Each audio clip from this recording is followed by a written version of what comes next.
Hey everyone, welcome to Us versus Movies. I am your host today, Dustin, joined by Kevin, of course. Yay. Hey, how you doing? Hey. Doing okay. Thanks for asking. Oh, okay. I didn't know you were going to really respond, so that's good. We are talking about The Rental, as you saw when you clicked on The Rental. It's the 2020 version. I don't think there's any other version, but I don't think there wants to be any other no, they're version. not after the 2020 version. There's not.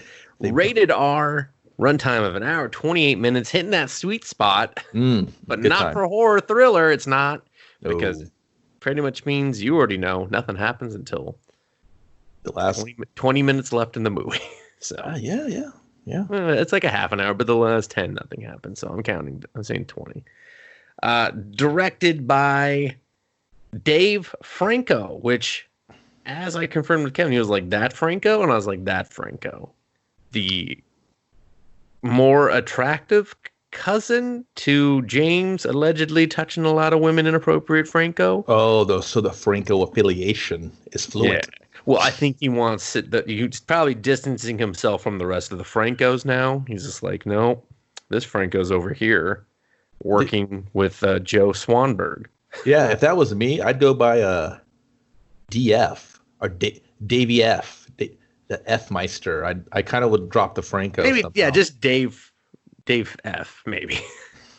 Dave Frank. Nah, I mean his name still, he's still fine. They wrote the screenplay together. Who's Dave they? Dave Franco, and Joe Swanberg. Oh, I see. You know where the Franco's from. He's 21 Jump Street, other things I assume that people would know. But Joe Swanberg, you might know him from a little movie called LOL. What? No, I mean you won't know that at all. But I assume he was probably the first to be like, I think he was we one make of a the- movie called LOL. The only reason I know him is he did one of the short stories on VHS, I thought.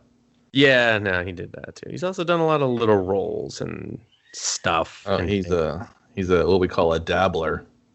yeah. He's a I mean, he dabble. has 52 fucking credits, but He's a big dabbler. yeah, I mean, it's like, when you're like Uncle Kent 2 and you're playing Joe, what the fuck does that even mean? I don't Dude, he's 6'3". He can do whatever he wants. He goes in the room and he commands it. 6'3".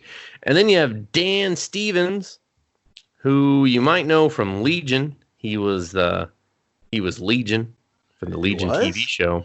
Yeah, I will never watch that show. Don't. I think it's horribly overrated. If you can make it through that first episode, good on you. I barely did. And I did not come back for episode 2. Seconds. No, I was just like, and now I give up on you forever. You might also know him from The Call of the Wild. Oh, was that a comedy from back in the 90s? No, that's the one that came out like in Yes. February with Harrison Ford, and it Whoa. bombed. He's got like a dog, and Harrison Ford don't give a fuck about no dog. And they're in the wild. They're hiking. It's basically they're in Alaska when Alaska was really hard to live in. So, And don't forget about everyone's favorite girl next door, Allison Brie, internet That's- sensation. That's where I was going. Allison Brie, The internet Glow, loves her. Community. They do. I don't know why. Glow, They, the women's wrestling. Yeah, I know. I get that. It's just every time I see her, I'm like, "Are you the Captain Marvel one? You're not the Captain Marvel." No, she does the BoJack Horseman voice. Well, glad someone loves her. Dude, she's the internet darling from Community. I know where she's from, Kevin. She's just not my darling. And then Sheila Vand, probably the easiest fucking name I'll say all night. A girl walks home alone at night. Argo, she's on Snowpiercer, the TV show version. How did that get a TV show? I don't know. When I saw I watched Jennifer Connelly on the cover and that white guy with dreads, I think he's white. I don't know. But when I saw the dreads, I was like, you look like the guy in the tuna fishing show I watch. I can't watch this shit. The tuna fishing show. It's on TNT. You know it's not any good. Matrix Reloaded? What? No, not the albinos. That's no. That's where my mind goes when I see white dreadlocks. I mean, yeah. Jeremy Allen White, Shameless. That seems Which big. one? The American one? Or the UK? Oh, I'm sorry. I did mean to mention that it was the American one. Is there a line in the sand against the shameless audiences of the UK versus the US?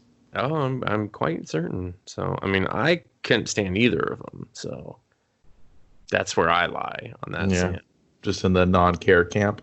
Yeah, and then Toby Huss, who you might also know from Glow, and the Venture Brothers, and Harvey Birdman. So instantly my favorite character. Yeah, instantly.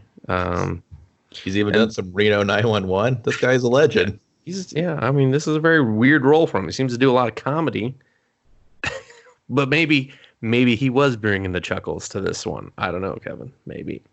And then one Anthony Molinari, who plays the man, and also has a credit on The Call of the Wild, which got me think. I went to look for his character in The Call of the Wild. There's about 80 people that are unaccredited. That it's just like, if you want to be in The Call of the Wild, just put that you're unaccredited. Put it on your IMDb. Done. I might. You're there. You're now, on I'm thinking about it. I'm gonna just have that one credit. See, I'm thinking that might be it. You know, no one's checking, because I had to go 30 deep to find this motherfucker who was also unaccredited. I was like, he does a lot of stunt doubling. That's what it is. He's an action that's man. What I thought is he might be. He's a man of action. Guys, stunt doubles or whatever. You know what? And I believe it. His presence and his body movement and the way he conducts himself on camera was as if he did not know how to act and only body double. No, dude, like he moved with fucking purpose, and I was like, okay, I like that. Like that was one of the things I did like. Yeah, I mean, well, before we get too deep into it, here's my one thing that I know that the rental wants me to say. Oh, I'll never use Airbnb ever again. That's what it wants me to say. Really?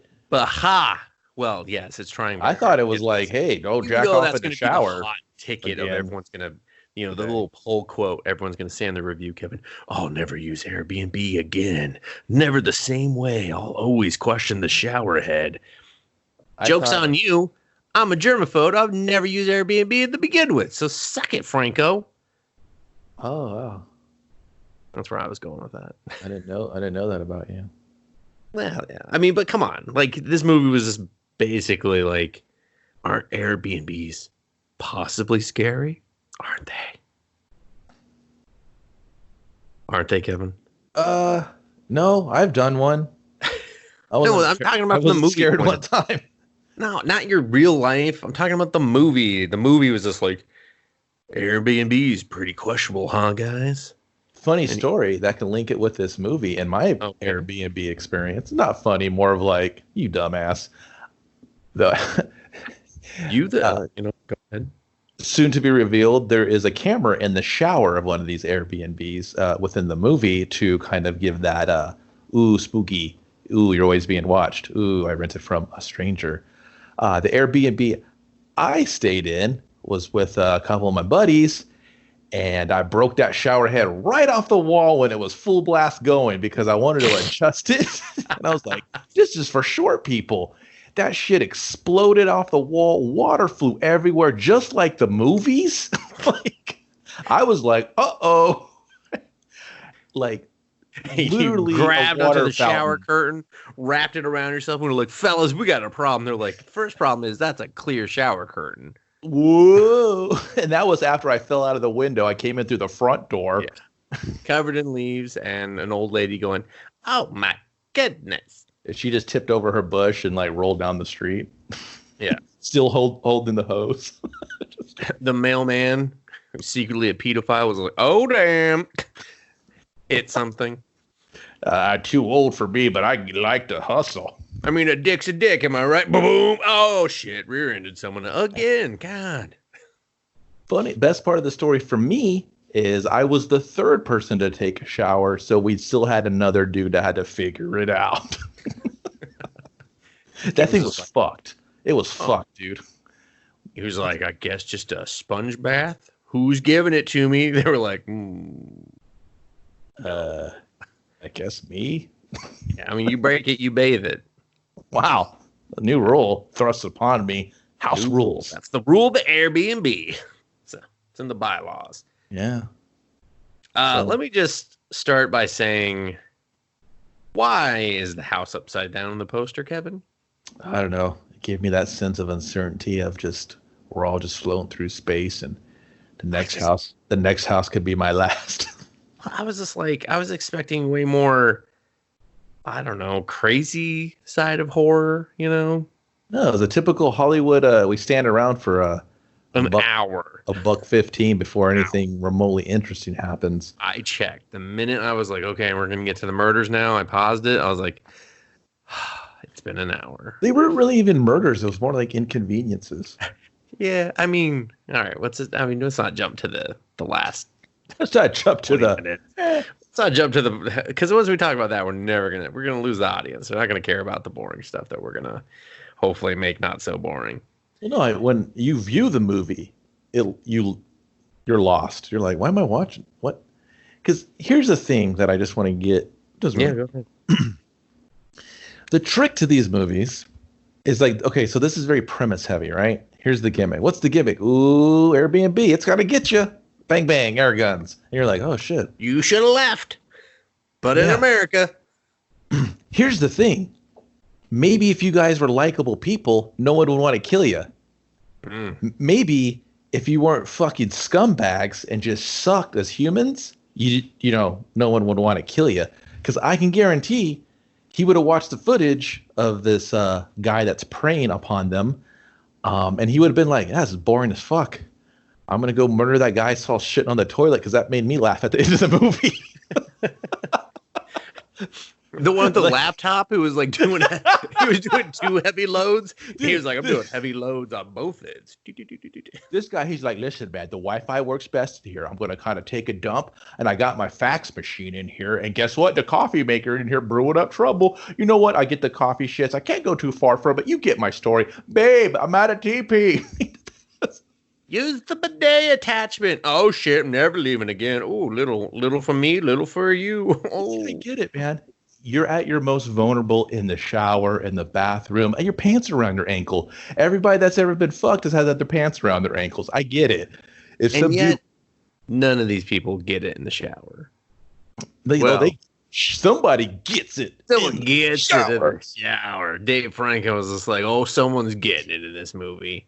If I'm not giving it, someone's giving it. Yeah. If my family member allegedly is not giving it, then I'm not a Franco. Everybody's like, what? Like, ooh, you should really distance yourself from. Oh, man. You see that Hulu thing you did about Kennedy? It's like, what? Oh, I thought we were just shitting on all his work. Oh, no. I thought we were just, Remember that thing? See that Palo Alto movie he did about his hometown where he also played a pedophile? That was weird, right? Oh, yeah. They're all from there. Even the girl in this movie, she's from there. I think that city must suck or something. It's gotta. It's like, how are you a small, shitty town in California? You suck. You're just reading all these shitty people that are just infesting Hollywood and making me watch shitty movies. Franco's made this town. We're going to put it on the map. You come to Palo Alto, we're going to Franco fuck you. No, we got to change that. That's going to get us in trouble. We got to change that. That's a horrible motto now. One of them actually started doing that. We got to, allegedly. Put that on the sign that says Franco welcomes you. He's still our mayor, but only because we only hold elections every 25 years. I don't know why. It seems dated. I don't even know where that city is. Just to completely ignore this movie forever. Because I hate the way this movie opens, Kevin. Are they some sort of tech startup company? No, building? Even before that. Oh. With the scary music of the coastline, and then we just find like this fucking house there in the middle of nowhere.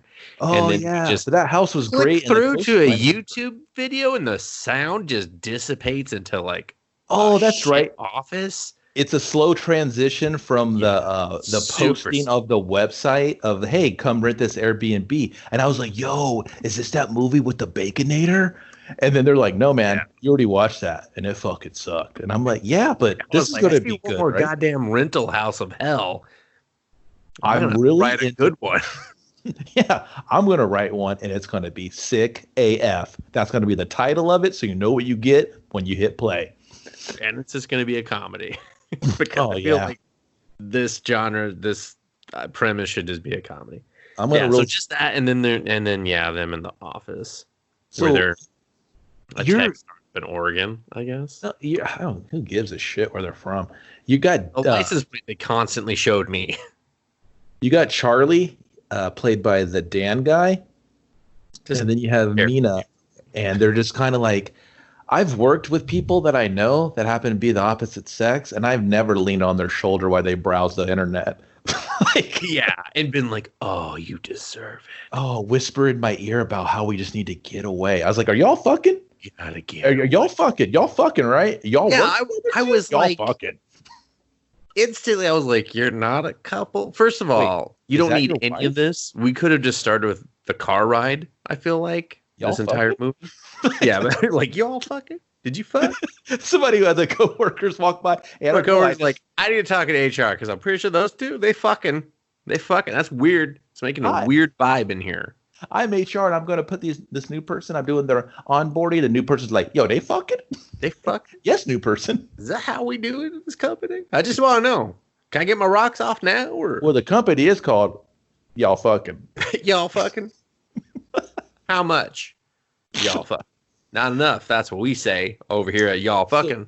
So, the sexual tension, like with a knife, you can't cut it. Yeah, it was super weird because then the brother shows up. No, dude. Oh. They're talking. They're like, we need to get away. Yeah, close the big Johnson account. I was like, what do you do? What do you do? Got the goddamn Johnson account. He said, we really clinched that Johnson our account. Year. It's gonna Yeah. fuck our year. We just made the company. You like billions because we just made it. Whatever vulture capitalist invested in this duo is going to be real pissed off next year. And then fuck. Y'all fucking tanked?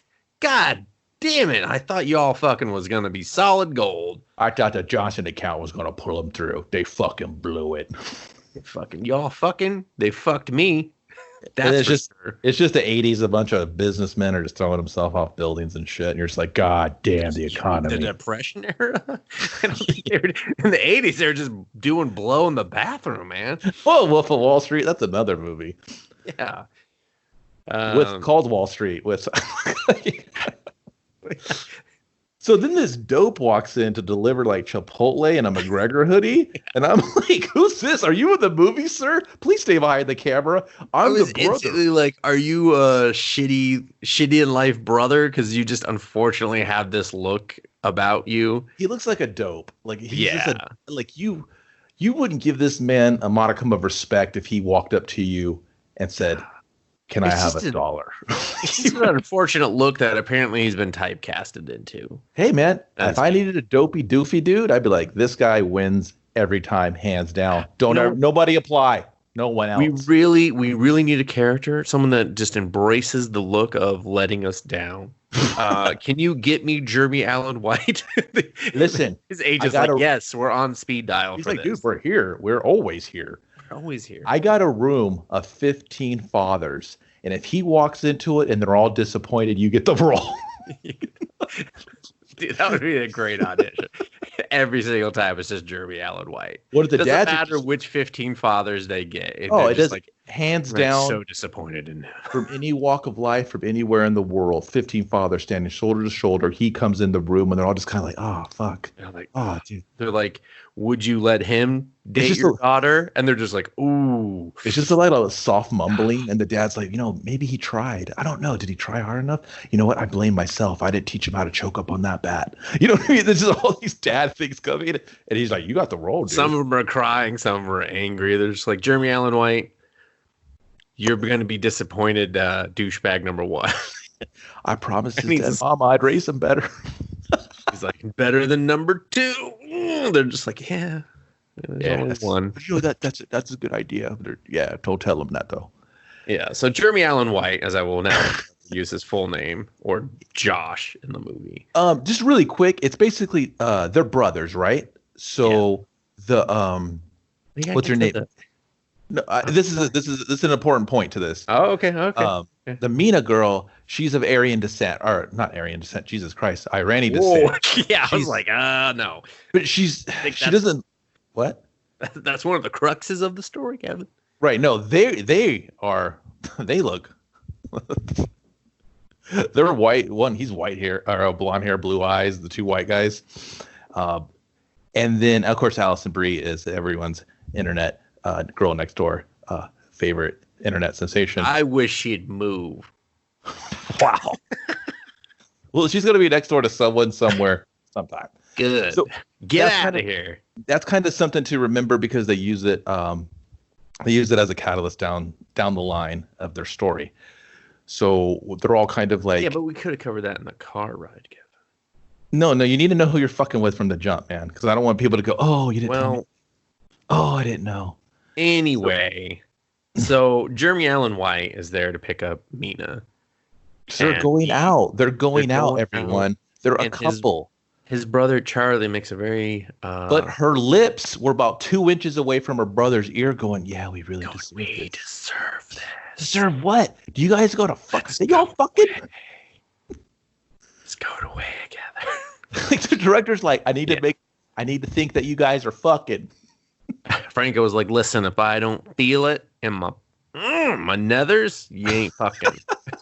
There's like, I got a shirt. So confused. Are we just renting a house? I'm so confused. He just has a shirt that says Franco's way or no way. They're just like, Franco's way. I'm forcing my way. It's a family tradition. That's a family tradition, allegedly. Yeah, but anyway, his brother makes a rude joke essentially about him, picking her up. She's like, "Oh, does she need to use the app?" Implying because he's a loser. Everyone. Yeah, he's a loser Uber Lyft driver. Even that's pop. Not only that, you find out later. Employing. There we go. That's the word I'm looking for. Employing. So much of the country, but basically Charlie's a dick. Well, Charlie's he's a fucking well-to-do pompous dick. He's made his way. His brother's fallen on hard times in the past. He's kind of fighting, drinking, just can't hold down a job, been in and out of jail. He's just kind of a air quotes loose cannon, and he wants to get his life together. And the relationship that he has with his current girlfriend is really kind of doing it for him. He's in love with her, all that kind of stuff. That's his motivation, is to be there for her.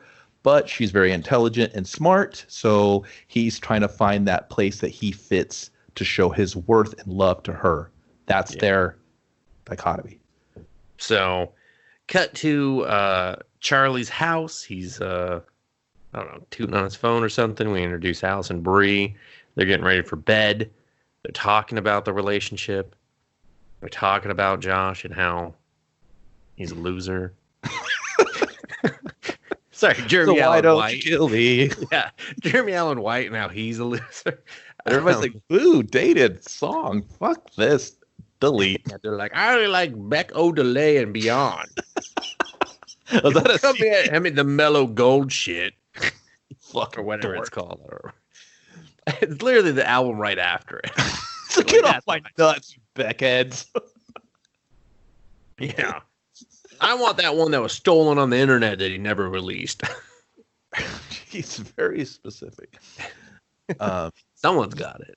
Yeah, so you're like, oh, Alison Brie and basically Michelle and Charlie, they're a couple. They're married, and she's rooting for him. And she's like, "You did it, honey, and I'm glad you did it with the girl.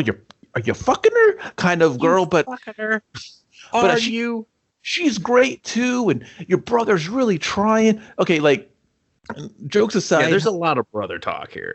There's a lot of brother talk. Michelle is very positive. She's a very outgoing. She kind of wants to keep everyone happy, the glue together kind of character. She's the girl next door. The very girl next door, internet sensation. So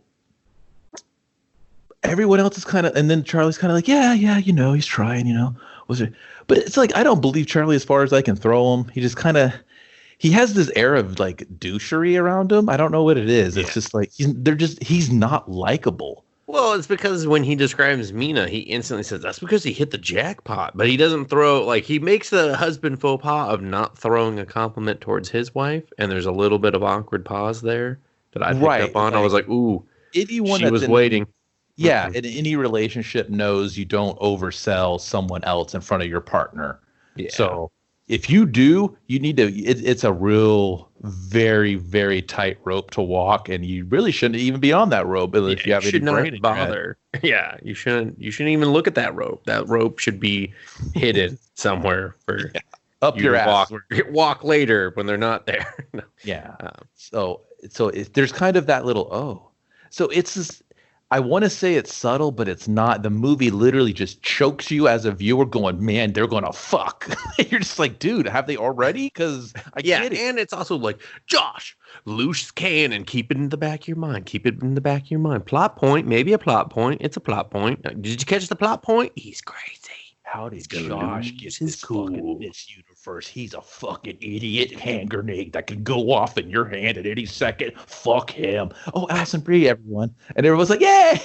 Yay, except for Dustin. She said so many things now that I just love. She won't move, so I'm moving. I'm the girl next door. And so Charlie and Michelle, they swing by to pick... Oh, no, I'm sorry. Then we cut to Mina and Josh. They're sharing their bedtime moment. We go from this swanky, nice house, all perfectly organized, to like a frat, clearly a bachelor's apartment, upside down Nirvana poster.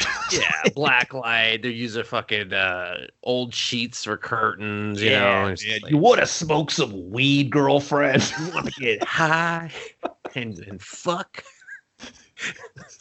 with no rubbers. With no rubbers. You don't know what I got, and I'm about to give it to you. Rubbers are for squares. I learned this trick in prison. It's called Who Gives a Fuck? It's called Grab Your Ankles. It's called Grab Your Ankles and Pray for Morning. Allegedly. Yeah. No, she's like popping pimples on his back. I'm like, you guys are gross. Like, you're fucking gross. Whatever level of coupleness you've reached, you've gone too far. Yeah. Go back. You're into that whole I'm brushing my teeth while he's pissing kind of level, and it's like, dude, one at a time. Like, you're too comfortable. Like, either both brush your teeth or one of you can talk while on the toilet while the other one's really annoyed that they have to be there. With the door closed, we still got boundaries. We still got respect. You know? No, they're on back knee popping, wiping it on each other. Oh, I was just like, ew, you didn't come prepared either? Gross, man. Come on. Fucking buttercup in your farts in each other's face. Yeah, they basically, that was the director's cut. The Franco cut, everyone's just buttercupping. That's his private cut. Yeah, it's his private cut. He's like, I need a buttercupping edition. So yeah, the Criterion Collection reached out to me. They wanted to see what I got. I was like, I got an extra 2 hours of buttercup, and they're like, what? We're like, this is a goddamn masterpiece. Like, but we're not gonna take it because you guys are fucking weird. We can't though. We need the original. But we're gonna edit the opening and just relieve all this stuff and just get to the car pickup, because that's where our movie could have began after showing us. We're gonna take this goddamn gray filter off of everything. It sucks. No, we're gonna put more gray on, just like double the gray. So finally, somehow make everyone wearing gray. So yeah. So finally, everyone's together. No. You cannot skip the pickup. This is another. No. Point. I was gonna say we're together for the pickup. Yeah, and then little brother magically has a dog. We've been in his apartment. There's no dog. He brings the dog, and older brother says, "Dude, it said no dogs. We're gonna get turned away because you brought your dog." You know what I thought? I looked at the dog, and the girls are just kind of like, "Hey, like They don't say anything. They're just like, "Oh, I guess we'll see how it plays out." And then he's like, "Pet the dog, dude. Pet the dog." And I looked at the dog. I was like, "Are you going to be a fucking plot device, you little piece of shit?" And he was like, I saw the dog show up, I was like, the minute he said, "You can't have the dog," I was like, plot device, plot point. Never wait for it. What the fuck? That's a walking MacGuffin right there. He's like, bark, bark. He's like, bark, bark, MacGuffin. We're like, gee, I wonder if this is going to be paired with Josh's rage at any point. Wonder if this is going to make a not so sane man fly off a ledge. Literally. Goddamn handle. Because that dog is his sobriety. That dog is his time out of prison. That dog is him reforming his life, apparently. Yeah, and then he puts that trust of that dog in everyone's hands that do not want a baby. None of them want that baby. And he's just like, let me bring a baby. And they're like, no. Well, we'll get to that bring part. I had opinions about that when that happened. I was like, no one respects this character or what? No one. We've already established that. Or what? On the exit survey with the 14 dads, they were like, excuse me, did any of you respect Jeremy Allen White? No, because I got him that dog. I got a dog for his birthday, and he just loved it too much. And then he didn't love me back. So I said, fuck you, son. He loved. He didn't go to work for 3 weeks. Yeah, he bought that dog a fucking spike collar.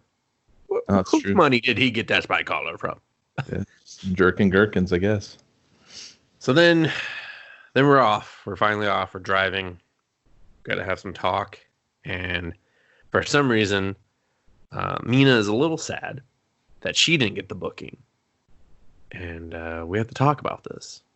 We got to talk about it because Dave Franco, he's tackling things that no one talks about in the Shaking Airbnb. things up. Yeah, the Airbnb world.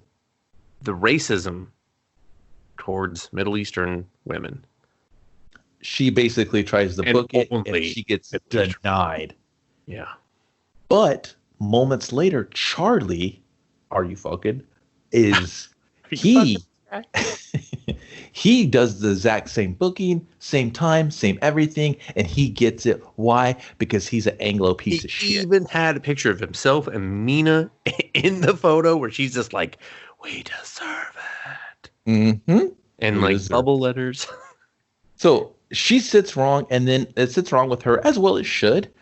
But then why did you wait till we were driving up here to discuss this part?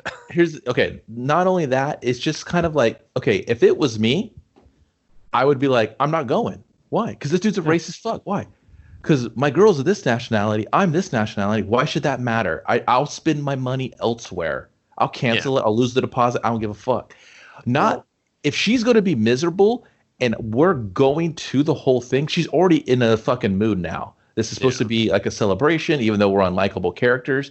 But the part that we don't know what they're celebrating. They're obviously doing a pre-celebration because they're just we're going to work hard the next year. Let's celebrate now. Weird. Yeah. Who does that? They just, I don't know. Next week I'm going to work real hard. I better just treat myself to new headphones today. Unlikable people. Yeah. So my problem with everything is I got honky ass fucking Charlie trying to tell her how to feel about it. And he was like, it's probably not that big of a deal. Oh, I just did this. I was like, bro, shut up. Like, you can't tell her how to react and feel about that because you're a white male that's already proven to get whatever he wants just for being white. And she's already experienced some sort of discomfort. She's already experienced racism to an extent that we're not even sure of yet. It could have just been happenstance. We don't really know. So you're like, all right, our characters just push forward, and they do. And you're like, fuck, that's another hour and 20 minutes of movie I got left. And you're like, damn. But like for him to even kind of sound off, I was just like, dude, I already don't like this guy. I don't like his character. And now you want to tell her how to feel? I was like, extra fuck this guy. Like it just made, I was like, my biggest problem with horror, and like I super love horror movies, right? But they're formulaic, right? Just like everything else. There's just certain beats and stuff they have to hit. But I just want maybe 1 out of a billion that come out. The trick to this shit is if you make these characters likable and all this horrific shit was happening to them, I'd be so invested. I'd be like, dude, please get the fuck out safely. I want to see you succeed. I wanted to see you be the manager of Lyft. I want to see really what we're celebrating. I want you two guys to get together and have a baby. But you just make these unlikable motherfuckers, and I don't care if they die in the car wreck going up there. Yeah, and then I don't care if they went off the cliff and now that we're just watching the serial killer waiting for them for the last hour, and he's just like, where the fuck are these assholes? And that was my problem with the movie overall. But like, there's so much, like you said, like there's nothing happens for like an hour. Like, yeah, I knew the minute the way the movie started, I was just like, oh, you're introducing the setting first. Oh, but which could have been an hour. Yeah, because like, okay, it's a great set piece. No, hands down. Yeah, but we could have just seen them driving at that point. And then this conversation would actually have made at least somewhat sense to the story. I'm not justifying his angle or anything like that. I'm saying they obviously booked this at the same time together in the same office place. Well, why didn't this conversation already happen? Exactly. You know, like, I agree why with are you. we talking about it now? If we would have just done like a quick, snappy montage of everyone getting ready and then meeting, and then you give all this exposition on the way up, and then they could be like, dude, I just tried to book this. It gave it to you, though. Remember? He was like, don't, I'm sure, babe, it wasn't nothing. It was probably like blah, blah, blah, algorithm, someone canceling, nerd tech talk. But we're going to celebrate, us, finally, getting out of poverty or getting Johnson that big, yeah, just something where it's like, oh man, opening that fucking orphanage in fucking Dubai, something where I'm like, wow, these guys are cool. I like them. I want to see them succeed. You know what? I believe as a viewer, they deserve this fucking treat because they're kind of likable people from the outside. Like I want to see, everyone has their flaws and we're all that stuff. And I know that's what they were capitalizing on this, but then you want to I want to like them. I want to root for them. And yeah, don't I didn't root for die. any of them. No, I didn't even care about the fucking dog. I love dogs, but I was like, fuck this dog too. Yeah, the dog sucked because they didn't give it anything to do. They were just like, okay, this dog will conveniently disappear anytime we need it to. Yeah, it's just. Yeah, it's just my thing is just like, if they're in the office, they're booking together.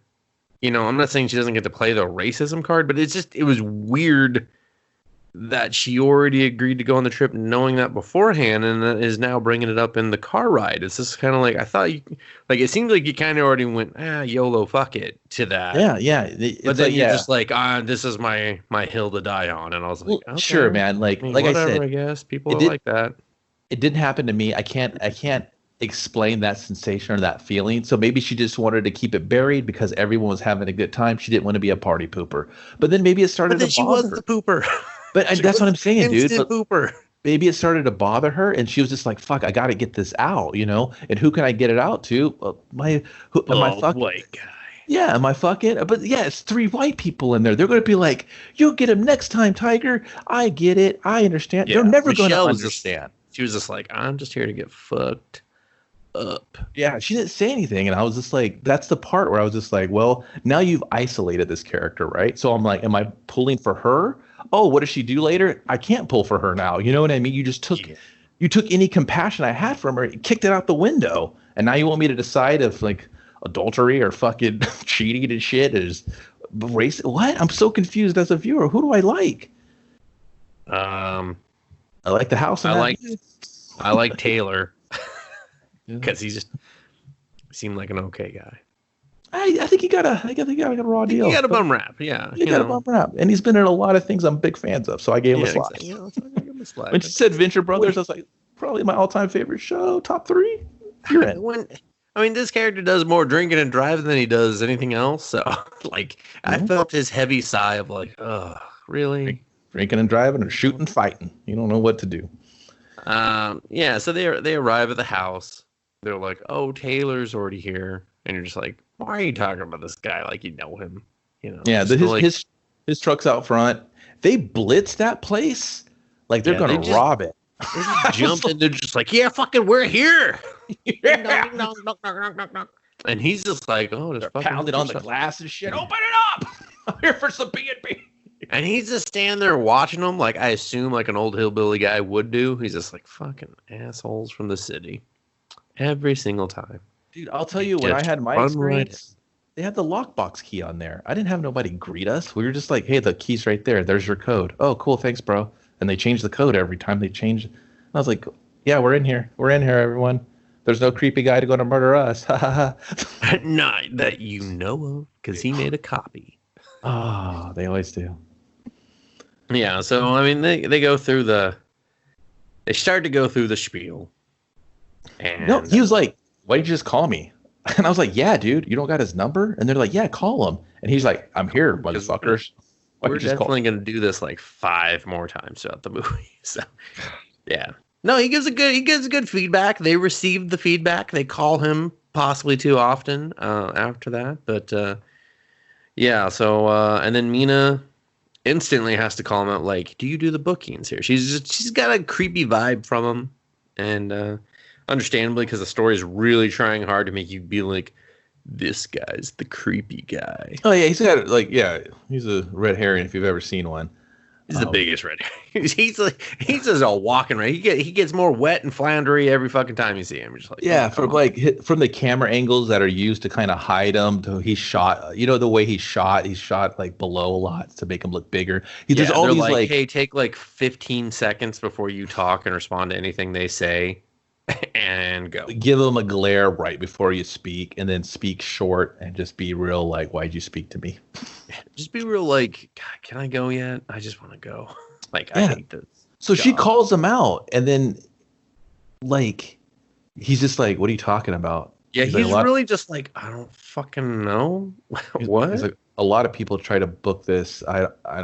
What are you going for here? And she's like, is it because of my race? And he's just like, everybody's just like, she says her whole name. She's like, is it because of this whole name that I just said? And he's like, what?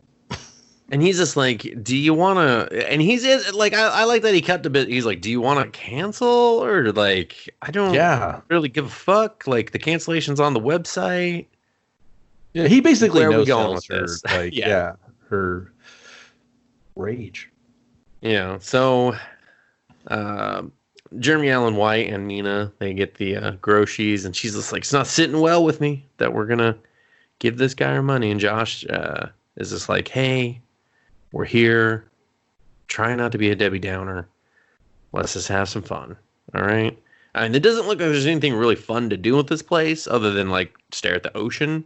Don't get me wrong, that's great and all, but I was just like, there's nothing really else going on in this house, but okay. And then I don't know. I like the house. It looked cool. Yeah. The house looked great, but I was just like, it's got more of a like, let's have some fun. I was just like, doing what? Are you gonna watch Netflix or something? Like, I don't understand. Yeah, it's got a more of a cabiny vibe to it. Yeah. They had a hot tub out there. It's right off the fucking coastline, so it's like, here's a big giant cliffside and the beach and some rocks. Danger. Yeah, and he's like, here's how you use the hot tub. The star. He's like, I recommend coming out at night. The stars are great. And then you should have brought the telescope. She's like, yeah, I should have brought my telescope. He's like, why would someone in the city have a goddamn telescope? Are you one of them peeping toms? And he says it like even he didn't believe that this was supposed to be a joke in the movie. and it wasn't funny at all. And they all kind of looked at him like, what the fuck? I looked at him like, what? I was like, huh? Yeah, I was just like, why'd they make you say this? Dave, I'd like to give you some notes back from the studio. Don't make him say this part. It's real stupid. It's real fucking stupid. It's just the afflection he said on it, right? So it was just like, they made it such a big thing. Like, he was like, telescope in the city. What are you guys, like, some peeping tops? He didn't even laugh it off. He was dead ass serious. Seriously, though, you can look at nudies. Like, later, can I drop by? Can we all, He's like, listen, I'm down that way. I will definitely have no pants on. It's just so ham-fisted to make him creeper, Yeah. And he's like, I'll drop off my telescope. And he's like, and they're like, oh, he's like, no, I should have already done it. Sorry about that. And you're just like, okay, weird customer service. But, and then basically the long and short of that is all the characters are kind of creeped out of him, except like Mina is just the only one who's just like, this guy's creepy. All the other like fucking Michelle, and Charlie, and Josh, and all just like, this guy's a straight up dude, bro. He's a dude, bro. And then the brothers do the dude bro joke, and I wanted literally to turn the fucking movie off and never watch movies again. Yeah, that was yeah. So basically, he's coming back. They're getting unpacked. She's a downer. She's down. Yeah, and they do this bro thing where they add bro to everything. And I wonder if the band Broseph Jordan Levitt's what? Knows that they got a plug. When they were making Joseph Broseph Gordon-Levitt. Yeah, that's a band. Yeah. So I wonder if they know they got a free plug in this movie. Nope. Probably not, because I don't even think they're a band anymore. But I was just like, I know that band. Do they know that's a band? They probably don't know that's a band. So it went on really, really. It was pretty. None of it was funny. None of it was even creative. They didn't even sell it properly. I was just like, what the fuck? Yeah, and like Jeremy's like staring into space when he's saying it, kind of like all wishy-washy because almost he's like a he couldn't loser remember. wearing a hoodie. He's a fucking wearing a hoodie. Everyone's dressed well, and he's just like, I'm wearing a gray hoodie. Yeah, soak it in, ladies. Check out my McGregor hoodie. Everybody's just like, yeah, dude, they make sports stuff. And Charlie's just like, oh, is my brother doing the brosif thing? Bro.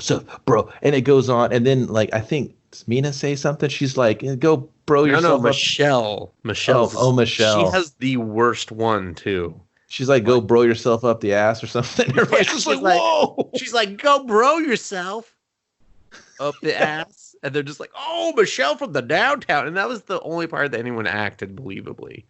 So. Yeah, it was almost like we just let the cameras roll and see how our cast acted so naturally together. She's like, I got some bro pizza, and they were just like, boo, you fucking suck, internet darling.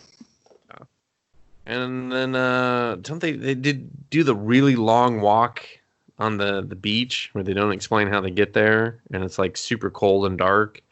Yeah, I think they do the beach walk. And then Charlie and Mina are just like, they're walking together, and you're just like, the couples are they swingers? It seems like they're swingers. Are they? No, dude, because the other ones are fucking. I know. And so, basically, Alison Brie is left to talk to Jeremy Allen White, and it goes about as well. Dude, stop using their government names. You're confusing everyone. Michelle and Josh, loser face Josh, are talking, and he opens up. He's just like, hey, I want to like be more. I want to be like a challenge for her. I want to challenge her. I'm tired of being a loser. Yeah, he's like, I want to do better by her. She makes me want to be a better person. Yeah. He's like, I just don't want her to bring up racism at the Airbnb because I won't support her on that. Yeah, that really pissed me off, dude. I was just like, she stood alone arguing with that dude. But that dude who was very confused by everything that was happening was like, so are we canceling? Do I get to go home? Like, yeah. Am I off now? It was just awkward. It was, I felt bad for the character. And I felt like, I was just kind of like, God, this is bad for everyone. It's just so poorly handled, I thought. It was just because it was directed by a white guy who's never experienced racism. He was like, this is how it goes down. This is how. And it's not. But so he just, and she's like, sometimes they just need like some emotional support or something. Yeah, being there is sometimes all you need to do, because if she has all these traits, she's going to love you for you, and you just got to show her that you support her for being like a super genius that apparently she is. Her and Charlie are just kind of frolicking on the beach, and Michelle and Josh are kind of just having this heart-to-heart. It's all exposition to basically get to know the Charlie character and just kind of where everyone's relationship stands, you think, because you don't really learn anything about Michelle, like, period, like at all. No. She just comes off like they make her a gullible woman, and I was just like, God damn it. Like there's something that happens later on in the movie where I was just like, I totally would have flipped it and done something completely different, because I'm already stuck in the world that I'm stuck in, right? So let me try to make the best of it. And I would have just totally switched what happens to Michelle towards the end and how she progresses, but that's not what this movie wanted to do. No, yeah, and I think it would have been a million times better for it, but it just kind of it knew what it was, and it didn't want to do anything different or exciting or interesting. And that's kind of it. Like, you get Josh trying to bare his soul, and that's kind of it. All the character work kind of goes to Josh in a way. Yeah, which is weird because people talk about him more than he's doing anything. But he's the only one that really shows a lot of range and to kind of. I think he basically plays perfectly into the role that he's just been. Yeah, but his role is so just like narrow and shitty to begin with. So no, yeah, it's not a lot, but like in comparison, if you ask me, to the other three, yeah, I guess. Well, that's because the other two are super geniuses, and we never once. But you don't know why at all. It's not displayed. It's just Charlie is a douchebag. He's just an unlikable fucker, and you feel kind of grimy just watching him and being around him. And then Michelle is just kind of trying to she comes off real gullible, and then fucking Mina, she just kind of I don't know. Mina's doesn't do anything until after she has her moment of like. Yeah, they want her to be really complex and they want her to be a lot of things, but they don't give her any opportunity to try to be those things. Yeah, it's just like let's so like it's like let's use the racism angle against Taylor's character, the house guy, because I mean, should he have been a pedo too? Should he just had like a Nazi shirt on when he showed up? Should he just been all these easy bad guy things? So he's got a Confederate flag on his truck. Right, dude. It's just kick the fucking dog in the nuts and be like, I hate animals too, and everything that's different. I hate dogs. Yeah, and I was just like, all right, no dog policy. And also, how did he not see the dog? They all went inside. I don't know. The dog just disappears. It never makes a sound. Yeah, except for when it's constantly making sounds when it's on the screen, but whatever. And like it was just the movie wanted you to so hard go look at this guy. Here's all the reason he's bad. He don't tip. He don't like this. He's French that way. He's balding. Look at his facial hair. Untrusty. Mustache that you just don't trust. Exactly. He's definitely touched someone's nephew or niece. Look at the back of his truck. He doesn't tie down any of his tools. He's just a scumbag. Does he have a red flag when something's hanging out too far? Fuck no. Safety's for pussies. Yeah. Seatbelts optional. Live forever. He doesn't even have one on the passenger side because he's not expecting any passengers. I was like, wow, movie. We did forget the part where before the walk, they find the door with the key lock underneath the stairs. Oh, yeah, yeah. It has like a 10 key on it, and you're just kind of like, cool. Maybe it's just stuff he didn't want Airbnb people to touch, but he kind of didn't want to move it, you know? But you're like, this is a creepy horror thriller. What could be behind the door? No, even the characters go, oh, boogity, boogity, look at the door. Maybe it leads straight to fucking hell. It's obviously like a 4-digit code, but he only hits 3. It was like he fucked up and started hitting the real digits. Like someone made the fucked up and told him it was like 1, 2, 3, 5, 9 or something. And he started to do it, and it was just like, oh, I better stop. It's going to really open. Oh, it's 4, 3, 2, 1. He's like, wouldn't that have been weird if it worked and I didn't already know the code? What if it was all 9s? I'm a fucking loser. Loser genius, but I could crack a key code. Yeah. 10-digit like the fucking Flash. Watch me. And it was like, but she's like, this is real slow. He's like, yeah, I gotta warm up. Warm up. I'm not actually like the Flash, but you know, it's like a erection. You gotta pump it. Creepy door. I was like, is it? It just goes underneath the fucking house. Yeah. It's not even a full door. Like if it had like, I don't know, they did their best blood stains on it, slime, slut. Well, they did their best not to show you that it wasn't a full door until the very end. So. Yeah, you don't. The door does not get revealed to the end. You're just like, oh. Yeah. But like, how's it creepy? It just goes under the house, you dickhead. Because it had a lock on it? The music got all violin-y. They're just like, cue the violins. Who hit the strings on this? Put some strings on it. Yeah. Franco was just like, put some strings on that. They were like, we don't know what that means. Yeah, dude, this is just an embarrassment to our studio at this point. So IFC's like, what? People paid for this? Oh, it made money? Oh my god. I'm gonna get some on the back end? Okay. Oh, you done it again, Franco. So they return to the house, telescope's there, they're just and Mina instant is just like, so we're just gonna accept that this guy's gonna come and go as he pleases. We're just all cool with that. I'm like, all the white people are like, yeah, telescope. They were like, telescope. Woo! I wonder if Taylor wants to play a game of Trouble with us. She was like, he could have left it on the porch. They're like, telescope. Yeah, he probably knocked. No one answered, and he was just like, fuck it, I'm gonna put it inside. This is an expensive telescope. If the one person that drives by sees a giant fucking expensive telescope outside, you know what? I'm just gonna put it inside. Bro, I'll just kind of put it by, you know, like I'm gonna be jerking off to their sheets later on anyway. So like, whatever.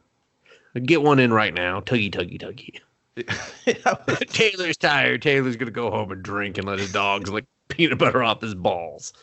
Telescope. They're just running around they just ran around the house with the telescope. They didn't even fucking use it. Yeah. Mina's just like, no. I fucking hate these motherfuckers. Like she's just like really giving her best Daniel Bryan impression. Just no. And they're like, listen, I know we're gonna have a relaxing thing. Who wants to just fucking party down like 24-hour party people? If it goes up your nose, your ass, let's do it. And there's like this part bothered me too, because somehow Mina and Michelle, who have never been alone with each other, had time to discuss ecstasy. drugs. Yeah, like they were like, fuck. She was like, "I'm bringing Molly. Who got that Molly? Don't tell the guys." And Mina was just like, "I'm gonna tell the guys. Tell them what you brought." She's like, "Oh, oh, I got that D12. We're gonna listen to that Molly." Everybody's like, rappers from Detroit. And Michelle's just like, "Well, I was gonna save it for tomorrow night to get fucked up on. Yeah, but okay, I'll bring it out." And I was just like, "Uh-oh, that's another plot point we just hit. We just hit another flag." Oh boy.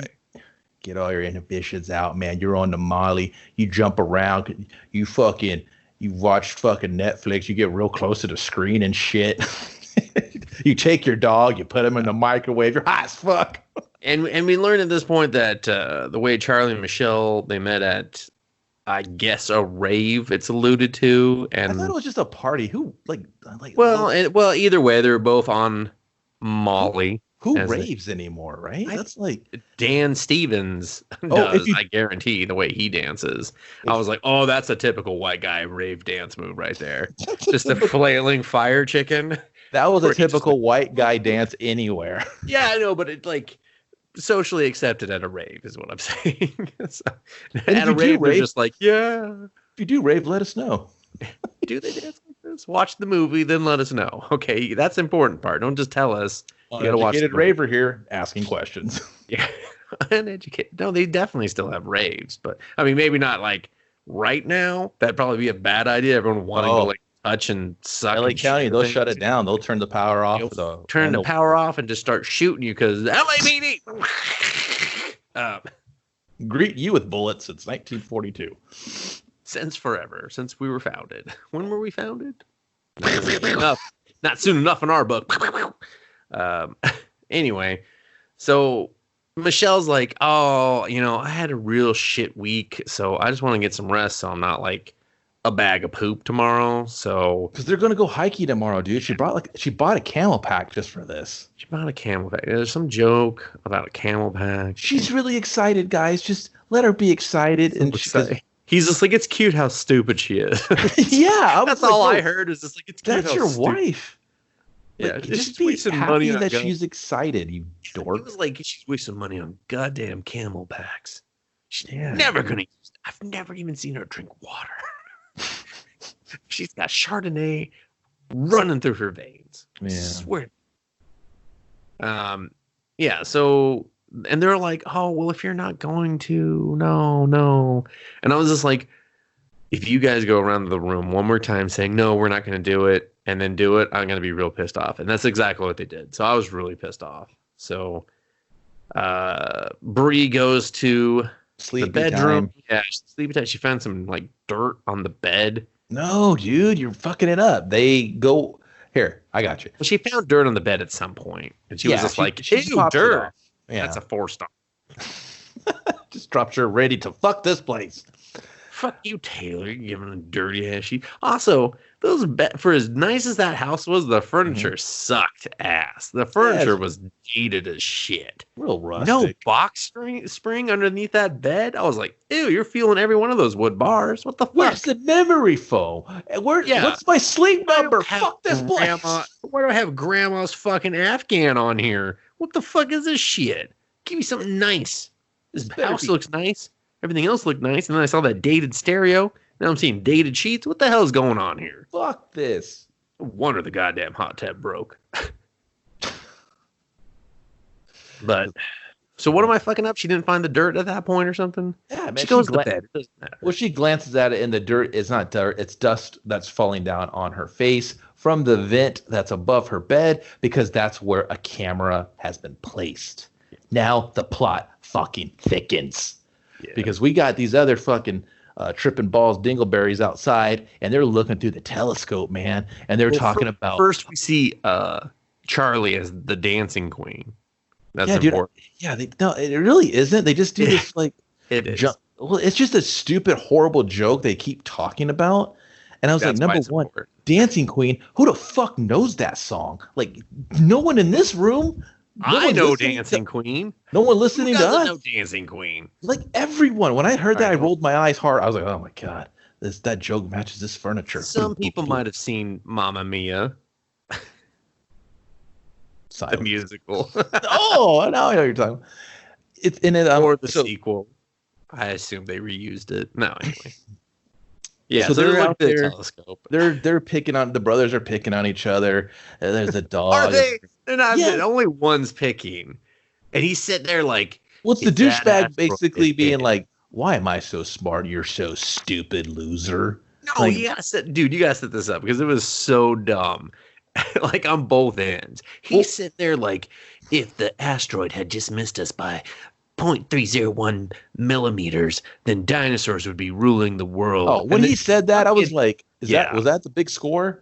Was it science what you're doing as a job? Because that's wrong. Yeah, because I was like, dude, A, mathematically impossible to know all that. B, Jeremy Allen White saved me here. And he was just like, do you think like humans looked up in caves and were scared of asteroids? And his brother was just like, let me fucking tell you how far apart those two things were. And I was like, whoa, whoa, whoa, whoa. Maybe he's a creationist, and maybe he's just down with JC, and he thinks that, dinosaurs and cavemen were like, hand in hand shit, You know what? I didn't think that. When they said that, I was like, oh shit. Remember when Batman got hit with the Omega beams and it put him back in time? That's what you thought, caveman Batman? Exactly. I thought it caveman Batman. And I was like, oh man, like, Grant Morrison, you really shit the bed on that one. That's all I was Savage, I'm going to fuck you up all through time. Motherfucker, I'm going to punch you in the dick. They were looking for Batman through time, and it could have been cool. And Batman was like a pirate. I fucking just thought of that whole series when he said that. I was And like, I try not to think of that ever again. no. I was thinking those like last 5 pages where they were like, get him in the cold water. He's coming in hot. I was like, he's going to take a shit? What the fuck? His tum-tum hurt. And then he just had his rebirthing in the water. And I was like, oh, Grant Morrison, you've done it again. You've given me another reason not to read your comic books. I'll never forget that. When he said that, I was just like, oh yeah, I remember when Batman. And then I'm not gonna lie, I kind of forgot. I didn't pay attention to what they were saying until he lit up on being. He was like 65 million years, Jeremy, Josh, whatever your name is. I'm so you're. I did call him Jeremy though. I didn't think about it. Maybe it was the Molly talking. Yeah, that's his pet so name. Anyway, so Josh gets butt hurt, and he goes to bed. He's like, I gotta put the dog to sleep. The dog needs rest. He goes to get the dog and he crashes on the couch. And then what's his face? Charlie's like, I'm gonna use the hot tub. And I was like, guys, not to sound old, but it seems insanely late, and you guys are rather obnoxious. Why don't y'all just call it a day? Charlie, just all you call it a day. It sounds like Charlie's a part, or maybe even the head of, a very powerful company that probably brings in a very sizable revenue that has more than maybe 5-10 employees, therefore constituting an HR department. For Charlie to be the leader or said head of department or business, to take one of his subordinates, maybe even partner. I don't know the relationship. No. They did say partner. They did. That's an HR nightmare. You're taking your partner to a jacuzzi to fuck her? Because you guys could be fucking. Welcome to Silicon Valley. I was disgusted. I was like, man, I wish HR just popped up over the hot tub going, come on, Kevin, you got to romance the people. You can't just jump to the fucking, what the fuck, man? Come on. So they're in the hot tub. I just got to tell you, you're the smartest and you're like the bravest and most beautiful woman I've ever worked with. And, I respect you so much. He's like, so much. And these jets that are just like hitting me right in the taint. Oh, man. My boner is loaded. It might be the shard talking, but I'm ready to go to pound town population. You, wow. Yeah, so they sit next to each other. They're sharing the jets, and then listen, they share some romance. Ladies, if a man tells you how much they respect you, but they say it like he said it, he's going to try to get you in your vagina with his pee-pee. That's what he's going to try. The minute Josh went to sleep, I was just like, okay, now we're to the fucking. Like these. Now the adultery is ripe. And then the dog that what's his face put away, all of a sudden just comes back out of nowhere and is just like, "Ruff." I pictured the dog in a black tuxedo, and he's standing off camera, and he's like behind the curtain. They're like, "All right, little dude, it's your turn." And he's like, "Really? I'm really nervous." They're like, "No, go out there and kill it." And he goes out on stage. Spotlight hits him. There's a microphone. He's like, "Rough. Thank you very everybody." They're throwing roses and shit. It's like, it's his time to shine. The movie, something's going to happen. Pretty much, yeah. So Mina's like, I'm gonna go. They don't talk or address the kissing. They just leave the hot tub on all night. Loose lips sink ships. Yeah. So Mina gets in the shower. She's sitting there just kind of trying to clean off all the tasteful. It's tasteful. She's not, we're not like Franco's like, no, I will see the nips, not the audience. Yeah. And then we see a shadowy figure through the curtain. Mm-hmm. And you're like, uh-oh. We're not going to see anyone die right now. The movie's like, fuck you, true believer. Yeah. The movie, it's the worst fucking fake it. Or I hoped it would swerve me and it'd been Josh and he was like, I wasn't that asleep. Yeah, let me eat that punana. But no, it's Charlie. He wants to eat the punana. Let me pop your back. Pimples. She's like, hold on, do you have any? That's why I like your brother better. Ooh, he's just so dirty and grimy.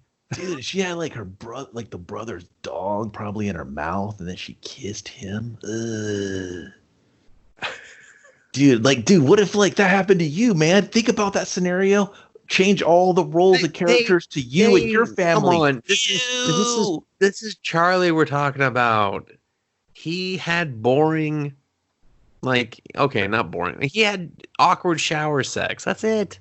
Yeah, but there was no mouth donging. There had to be. Still, even kissing, like the same girl that kisses your brother kisses you. That's sick. That you might as well just go kiss your brother. Take out the middleman. She was like very heavily alluding to Josh that they were gonna fuck later that weekend too, and I was like, don't do it, Josh, don't do it. You're having two family wieners in you. That's like behind a paywall on the site. Man, one was good, but two's better. You're nasty. You're a nasty hoe. Hey, she just want to get it, okay? Hey, talk about Charlie. He was probably going to double dip too. That'll make it right. He's a nasty hoe too. He is the nastiest hoe, actually, as we find out. But yeah, so they fuck, and then they both wake up really tired the next day. Fucking and then they're just both staring at each other. A lot of guilt and shame in their eyes across from the breakfast table. And the other two are all stoked. They're ready to go on a hike and shit. Josh got a good night's sleep. He was like, hey, Molly, don't keep me awake. Sorry, babe. I didn't mean to crash on the couch. I didn't mean to bring a bum down to bum on the party. They're just like, what, man? I didn't mean to just like dip my balls in the fucking Molly and just like go whoop and pass the fuck out. But that's what I did. I'm a loser. Like, I love my girlfriend and my dog. I'm a loser, baby. Have you seen my dog, though? But just like, what? What the fuck? You know what's even more puzzling? I'm just going to jump ahead for a moment. Why didn't they bring the dog on a hike? The dog just seems to want to run. Dustin, that dog. Why didn't they bring the dog? That hike, they teased all of us with that hike. That hike was never going to happen. That hike, yeah. Where was the waterfall? Anyway, so Michelle, she's ready. She's got her camel pack. She's packing little bite size of snacks in vest button pockets that aren't made for anything real, but she's like, I could fit one Dorito in there. And I'll put in remotely only likable character having a good time. Yeah, she's having too good. I'll admit it was annoying. I was like, no, you shouldn't be. You're too. Read the room. There's been read the room. There's been adultery. Shame. Okay. Yeah, I would have been able to read that instant. Like, okay, Oh, it smells like dick and ass up in here. Who been fucking? Y'all fucking. Smells. I was by that hot tub, and it smelled like adultery. Okay? There's a very distinct smell of adultery and chlorine. All right?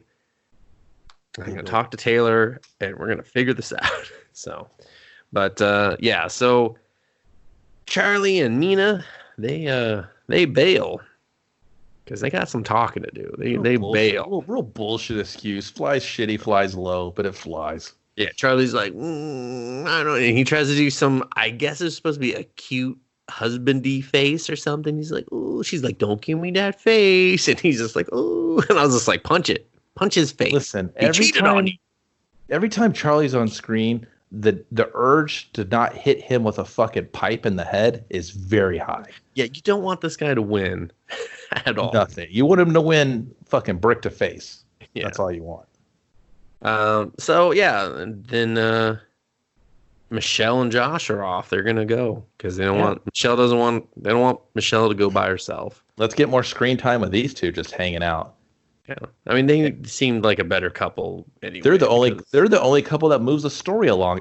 They are. If calling that, I mean, I'm very loosely moving along, but yeah. They leave the dog. Josh makes a point to say he's chained up out back in case Taylor stops by. Don't forget about him. The dog. He says that. He says it. It's really just like it's really poignant. Don't. He says it like a dog owner, like, "Hey man, could someone please keep an eye out for my fucking dog?" That dog is my sobriety. He is my bottled rage. Yeah, man. We heard happens to him. We heard you earlier. The genie's coming out, and he's gonna just. I'm gonna Christina Aguilera this whole fucking place.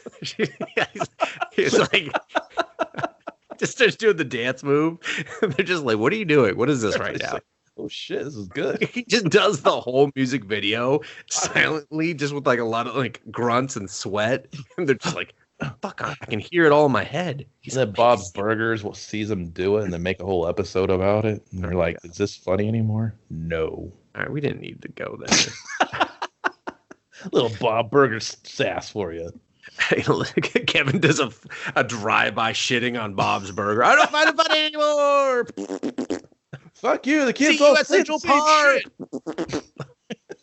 They're like, "Listen, man, I stayed for the genie to bottle joke, but the Bob's Burgers made me a believer." So for those, one person is like, "No, I'm out now." Well, you're gonna eat some Bob's Burgers anyway. You're always gonna lose one. And so I forget. Which couple do we go with? It doesn't matter. Pick a couple, Kevin. I'll take adultery or hey, still thinking everything's okay. The Michelle. I'll take everything's okay for 100. Yeah. So they're hiking in just anywhere USA. There's not a goddamn waterfall. We never see that waterfall. Here. And really quick, basically to not make it drag on too long, Josh accidentally buries his brother Charlie on his relationship habits of how he kind of hooks up with chicks before he jettisons the old chick. He kind of builds a bridge before he crosses it, kind of thing.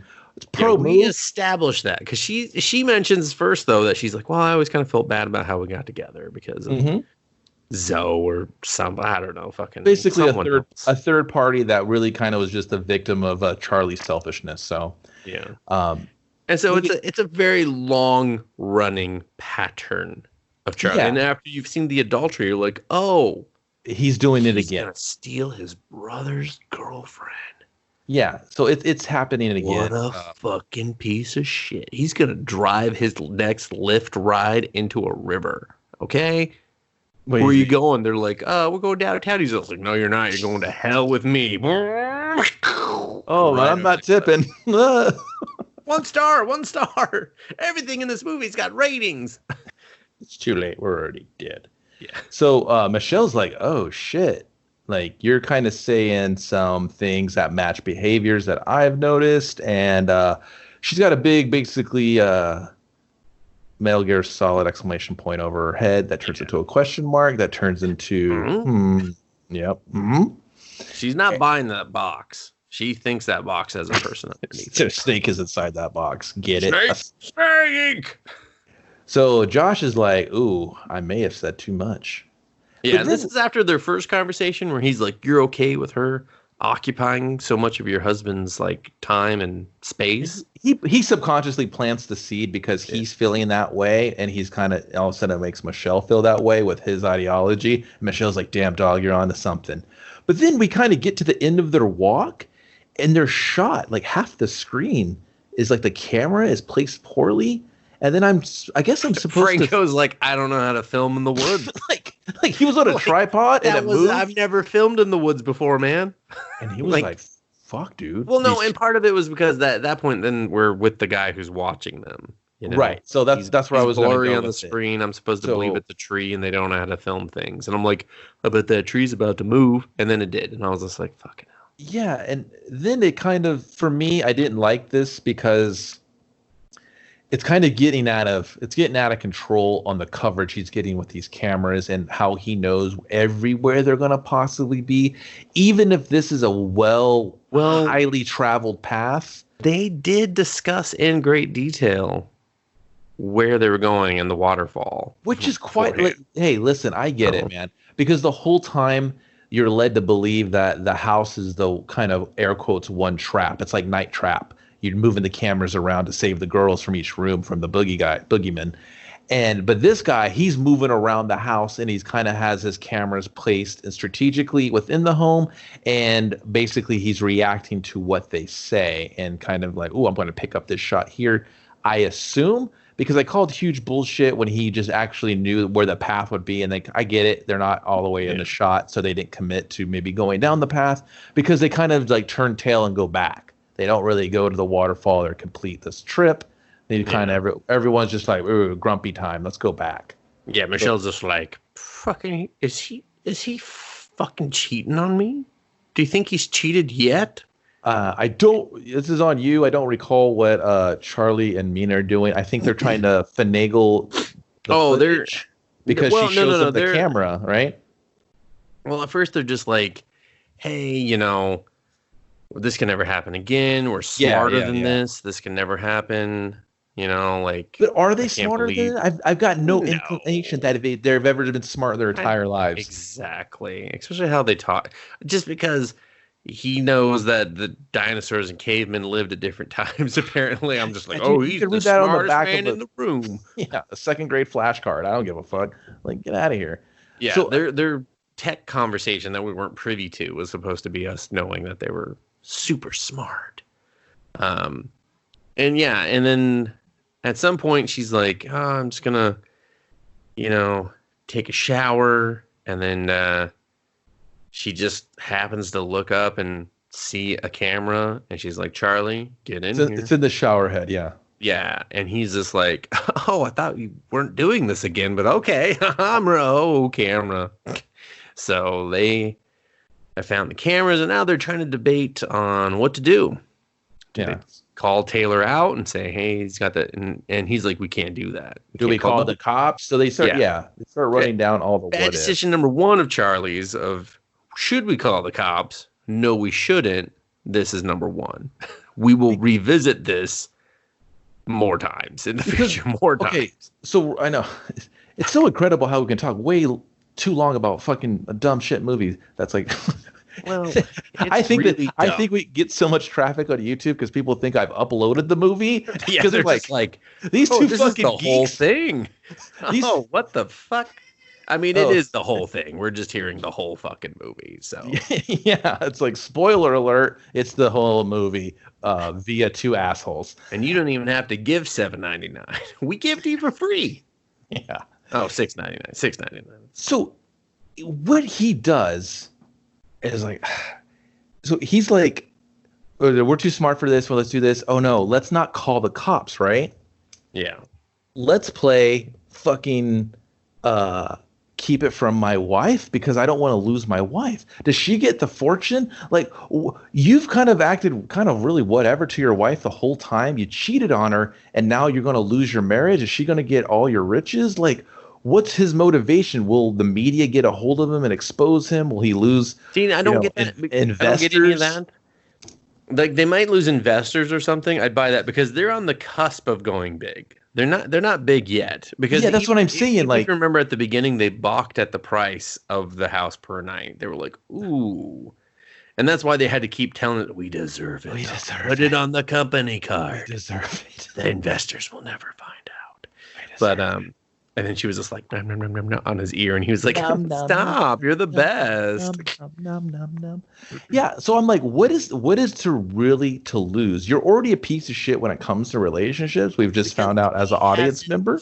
Yeah, but he hasn't finagled Mina into. Okay, he hasn't built that bridge to cross it, so he can Exactly. burn this So one. he's got Totally get it. Yeah, he's got to protect the bridge that he has right now. But now that we're jumping so quickly into a shitty situation of like, dude, someone's filmed us fucking. That's like super illegal. We kind of have a guy that's our red herring. Pretty sure it's him. He's a red herring. And you know what I mean? And like, why wouldn't you just naturally, as a rational thinking adult, just go, man, you know what? I got to bite the bullet. Hey, babe, I fucked up. We had a thing. I hate myself. I regret it.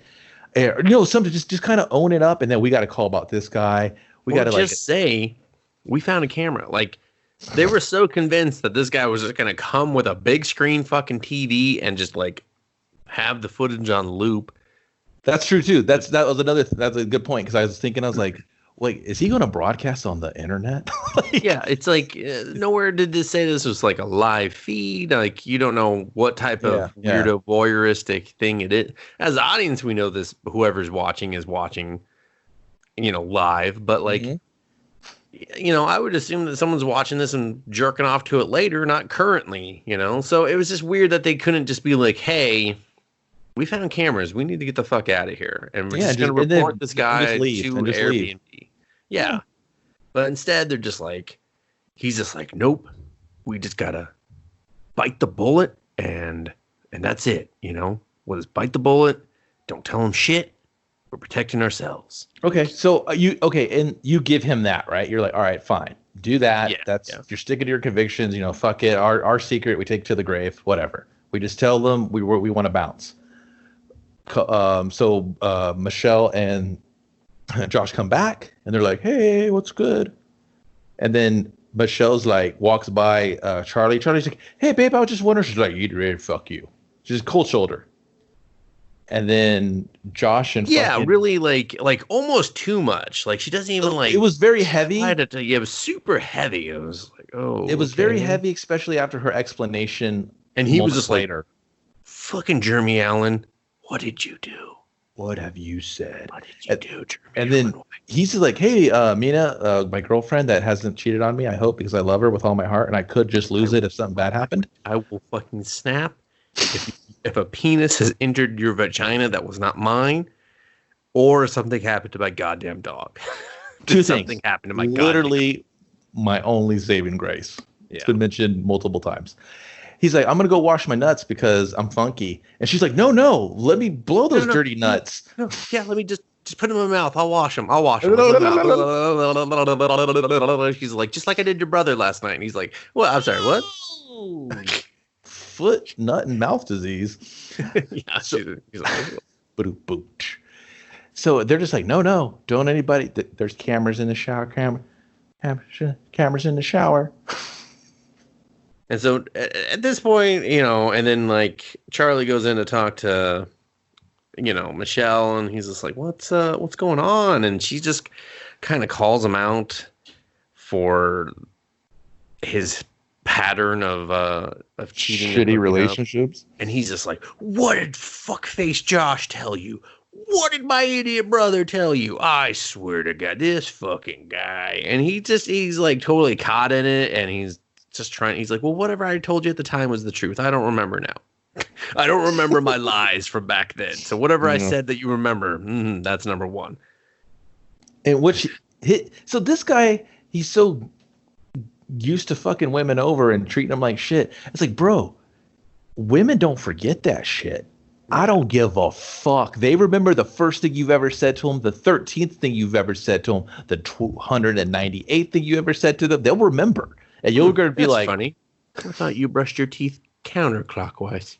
Yeah. You'll be like, what's your name, you fucking whore? And he's just like, oh, yeah. God, and I was like, man, for a guy that Nina? fucks around. Yeah, dude. And he just kind of like, He just comes off like a real dumbass, real unlikable. Yeah, still. he was just, and it's like I will give him and Mina this, like their characters.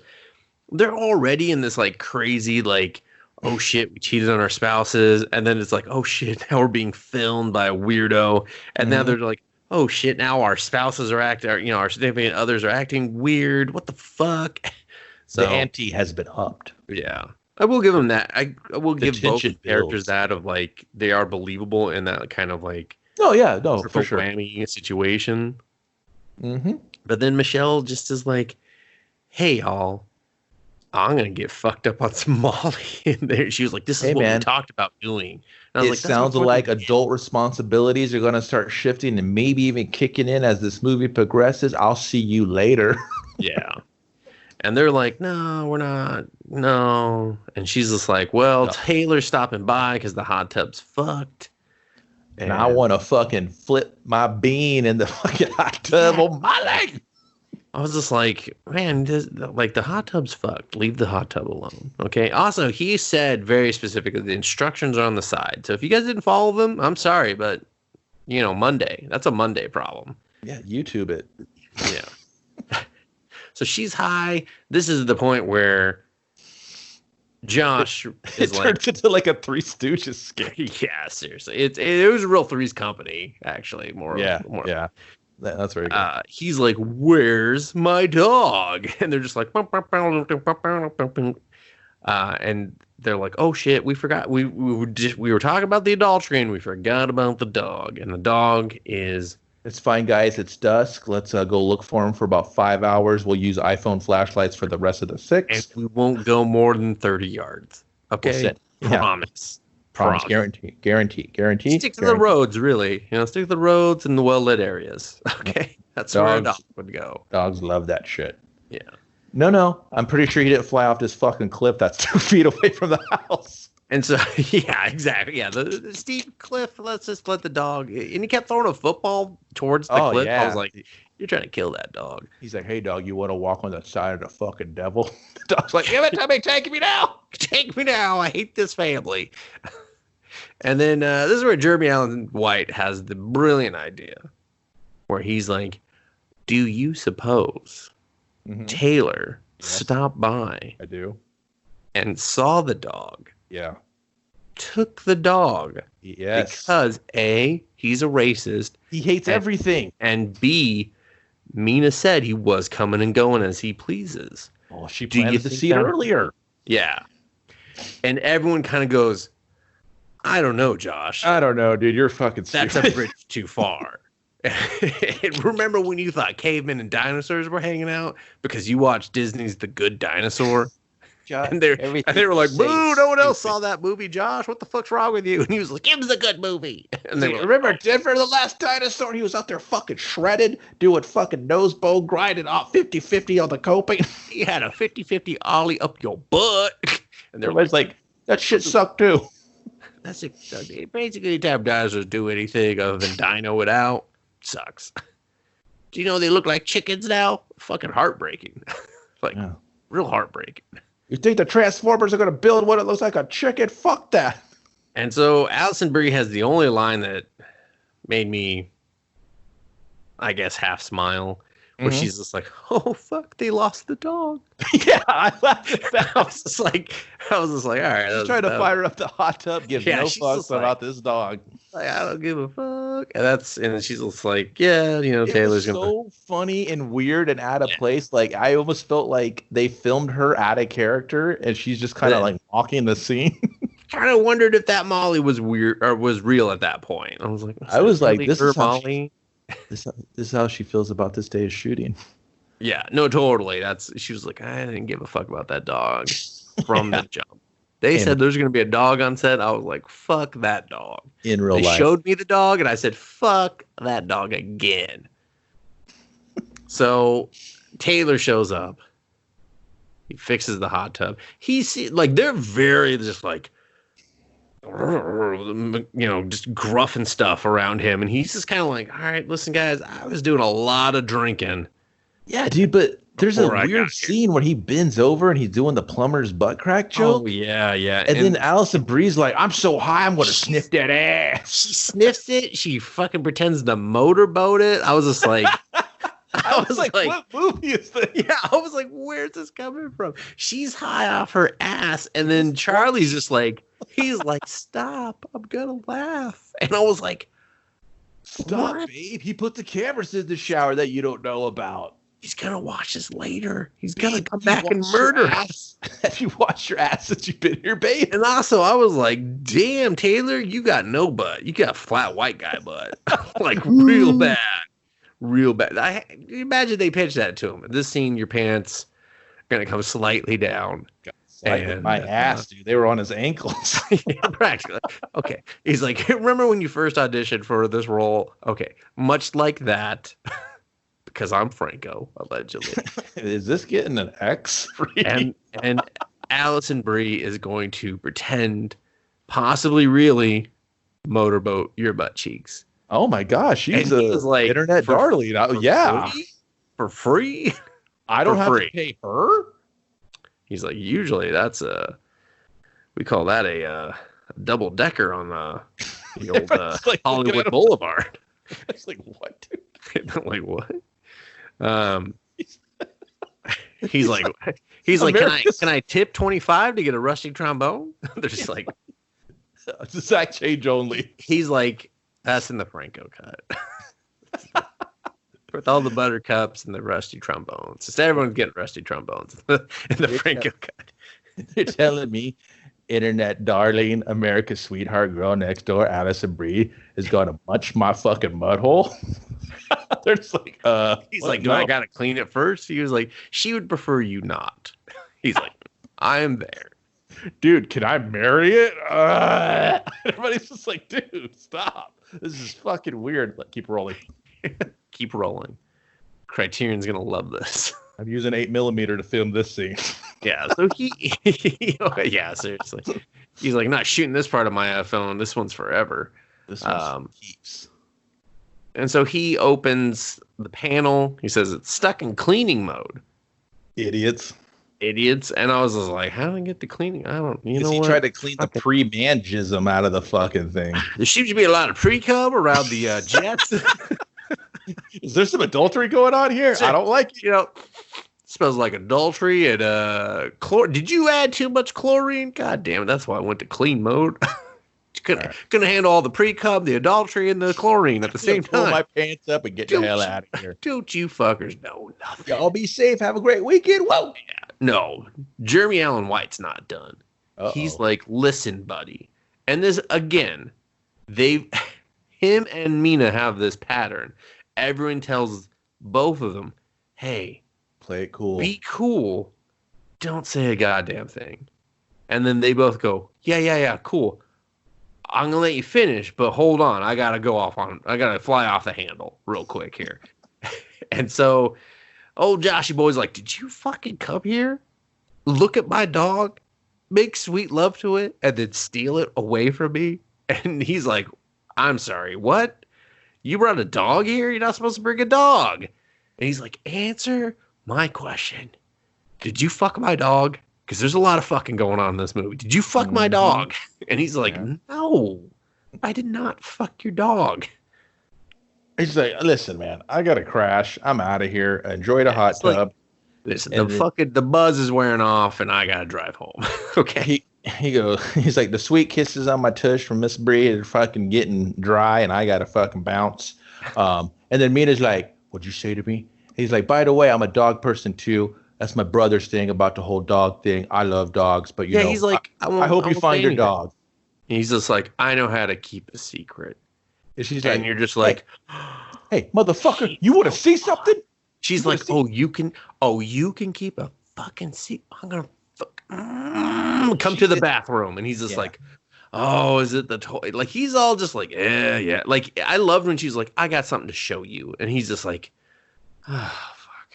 I shouldn't have said anything. I was just trying to get that 5 stars. Yeah. Now this chick's blowing up the porcelain. Now I gotta fucking clean the pipes.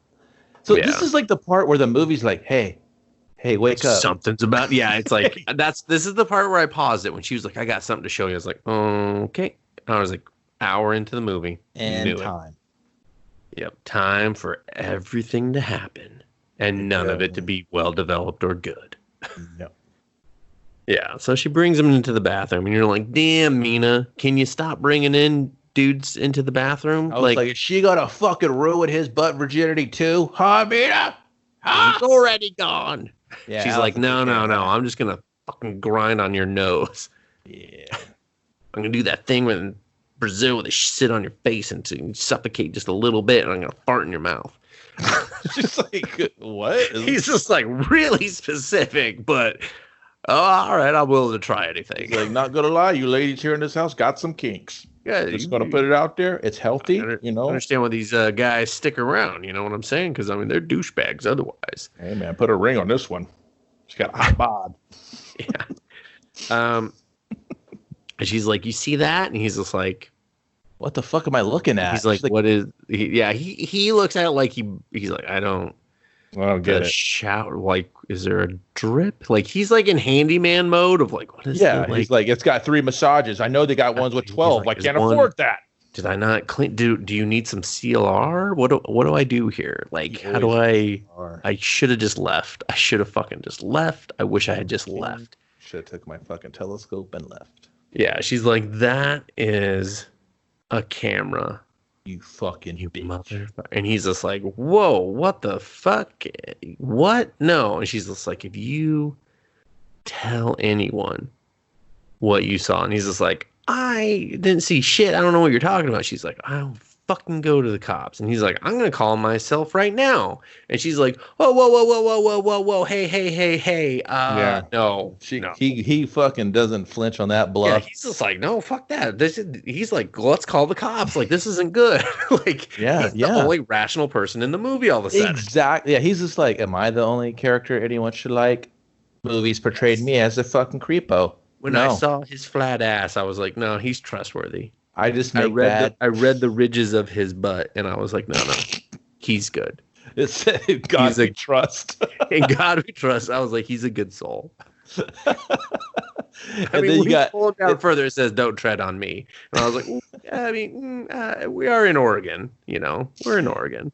And then big dummy downstairs hears a tussle going on, and somehow he's outside. Just like real mopey, and he's just like, no, dude, he's in detective mode. He's looking for a dog. He's got sounds and noises are triggering him. He hears the scream of his fucking loving girlfriend that he needs everything in the world to survive with. He goes running up the stairs, and he's like, everyone to the bathroom. He's like, get the fuck off my girlfriend. Here come the knuckles. So he starts beating the shit out of this dude. The dude's trying to fight back. There's all tussling, shit's flying everywhere, and he's out. All of a sudden, there's a bunch of potted plants in the bathtub. Oh, they were there earlier. I saw that. I didn't see that. I was like, plants in the shower? What is this? Like, we just don't want the water to go to waste. I'm like, it has soap in it, you motherfucking what? Get a better shower head. It's a new way for me. I wasn't there for that. Yeah. And Josh. So wait, we've established. Don't they do the other tease while the 3 of them are outside looking, or is that when they get split up and she hears the TV? Later on. Oh, that's later on. Yeah. Oh, okay. So yeah, Josh, who we've established has a history of violence, who went to jail. Not the comic book or the movie, but just Josh. Just Jeremy Allen White in general. He beats the shit out of old Taylor. Knocks him out cold. And they're just like, dude, what are we gonna do? They're just like, oh my God, they're like, dude, we gotta call the cops, you know? And Charlie's like, no, dude. The oopsie factor is basically getting higher, right? So it's kind of slowly, they're losing control. And the bad, they're like, we should have called the cops. And here's number 2 where Charlie is like, ooh, technically it's kind of number 3 in the movie, but it's 2 for Charlie. He's like, authorities. Ooh, Popo. No, we don't go. Not happening. Let's not do. We'll just leave. Let's just get out of here. He was a racist, you know. Shit happens to racists. Let's go pack. You want to pack? We're packing. And so at this point, this is where we see the man, as he's referred to. come in, and he's excited. He's like, listen, man. All right, I got it. It's all right. So we got to do the sleep in the tub. He's on Dream Street from the beatings. Everyone's kind of scrambling to grab their shit, right? Fucking the man comes in, and I do, like I said, I like him on camera. There's things I like about the movie. Camera, he's a good idea. He's a good idea. He moves with purpose. When you're on the screen, when he's on the screen, you're just like, whoa, what is this motherfucker gonna do? Because he's only on the screen for about 5 minutes. Yeah, he's like very. It's not like a slasher movie where it's like slow, methodical. It's not like Jason Voorhees where he's just walking, he's gonna get you. It's just kind of like he moves like a fucking cat burglar or something. He's like, I'm gonna burgle, and he jumps up into the bathroom, and he just fucking. I thought he like hit him with what is it? Some sort of chemical. No, he just suffocates his ass. Is that what it was? Yeah, he just closes his nose and holds his mouth until no more. No more. And then he's out. He's like a fucking out like a light. So this is the part of the movie where I thought there's two parts of the movie actually where I thought it was going to kind of start hitting these different strides. So when the man takes care of Taylor, so Taylor's dead, all the characters kind of reconvene that one last time in a way, and they're like, hey man, this motherfucker just died. And then Josh is like, oh shit. He kind of starts Michelle's like, out. The game has changed. We have to call the cops. Yeah, Michelle's like, I don't give a fuck now. We're calling the cops. This is now the oopsie fucking pile has jumped up beyond what we can control. There's no walking away from this. This isn't just a beating of a dude. This motherfucker died from the. Who dies from that, dude? He could have had a condition. Yeah, he's like, I was like, dies? He could have died from getting your head smashed in on a bunch of pots. What I done it in Zelda. No one died. He could have hit the tub, dude. You could have you don't know his health conditions. He could have been concussed. There could be swelling on the brain. His flat pancake butt. He had. Dude, he had. Dustin, you like what you like, but you don't have to force it on the rest of us. Hey, I'm just trying to give everyone a little bit of options, Kevin. Okay. Everybody's like, listen, we saw it. And we loved it just as much. We don't talk about it as much. It's the only part of the movie I enjoyed. So you're like, it's kind of like the only part. This is like the part of the movie just kind of finally gets into some sort of gear, right? Yeah, and then suddenly all these smart people, these people we've been told are very smart, they should be smarter than this, are now incredibly stupid. And it's not because they're out of their comfort. It's because they're just always incredibly stupid people. They were never smart to begin with. And the movie has lied to you this entire time. Well, the problem really is, if you take an honest look at it, if this was like normal, regular people, these motherfuckers, well, I will say two of them, are trying to outsmart the situation that they have no idea how big the situation is or what it completely involves. They're getting played perfectly by air quotes the man, and while other two characters, I will say in all honesty, are acting really rationally and normal. Michelle's like, we have to call the cops. I don't totally know what's going on here. I know something's weird, but it's escalated to where a man is dead. We need fucking the authorities. Yeah. Josh is super scared because he knows his actions. And she's like, hey, I'm sorry, Josh. And Josh Josh, like you said, he's like, I've been here before. Fuck. Yeah, he can't go back. His whole life is basically on a thread. So he's trying to make amends and be a better person. He's constantly stating that. He goes to Michelle for fucking some sort of support because his brother's not there and his girlfriend's kind of weird and distant because he's too busy trying to impress her. And you don't really see that, which I feel the girlfriend should be filling that role, not Michelle, but whatever. Yeah, and you don't see any sort of real bond other than the pimple popping. They just assume, like, you know where they're at in their relationship. Pimple popping. And I think they didn't have anything for Michelle to do, and I think that Mina needed that character. She needed that for Josh. So I believe that they were a couple, and I care about the relationship, and I hope they make it. But I don't get that. Even then, Charlie and Michelle don't really have a relationship. Like, they have an argument. That's it, you know? Like, low-key, if they weren't together, they're just people in a room together. Yeah. There's nothing that brings them. Even the brothers are very vaguely connected just through history. Oh, yeah. And here's the annoying part to me, Kevin. At this part, this is where Charlie goes, I can't let my little brother go down like that. Really? And I was like, you've put him down and shit on him this entire time. All of a sudden, you're just like, no more jail for you. I was like, what? Because the thing is, it's like, you're like, well, Charlie's just a straight asshole, because if it was him trying to take little pot shot of his brother in front of the girlfriend to kind of whittle her down of her perception of him, because he wants to move in on it. I could see that, but he just kind of just does it idly. No, he and only does it with. Yeah, he does it, but like his deep cuts come just with Michelle, though.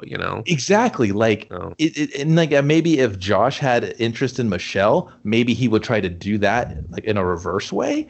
But I was just like, this dude's just an unlikable prick for no reason, and he doesn't show any range or anything. He's just like just a non-likable person. But that it's like kind of he gets everything he deserves. Yeah, they're on the cusp of breaking big. So why don't they just like fight the court case? Like. Throw money at it. That's what normal people do. So. Well, it doesn't matter because like I assume is just worried because his relationship will be ruined and it's not on his timeline and he doesn't like that. He's not really like, if that was your brother or my brother, I would totally be acting 100% differently. I mean, we wouldn't be in these situations, but we would kind of like, well, you've killed someone. We got to figure out what happened. And you would just use logic. Maybe you caught this dude with a good punch, man. Did he deserve it? Maybe. Well, that's for the police to decide when they investigate this fucking place. You know what I mean? Like, hey, fuck it. You were defending yourself, dude. He was attacking sure her. Show, the cameras. We're going to find these cameras, Okay, now we have a bigger thing going on. We're not as concerned. We're, like, the thing is when you look at this whole situation with logic, you're kind of like, okay, I understand why some of this happened. You didn't make the best decisions, but I'm not looking at you like, you piece of fucking shit. You were being filmed and you went off on the guy and he attacked one of you and you attacked back and he died. Like, yeah. But the biggest thing is Charlie is just trying to hide the secret that he's a piece of shit. And like all these things could be, and I get it, man. If someone dies, you're not going to think rationally. You're going to try to think like, what do we do? This guy's scared. These two are scared because they're hiding a secret. And you have the one shining light in Michelle going, hey, I know everybody's all over the place right now. We need to call the cops. And yet still, we have Charlie just trying to outthink the situation. Well, and Mina joins him instantly. She's like, we need to find the cameras. There's got to be a receiver.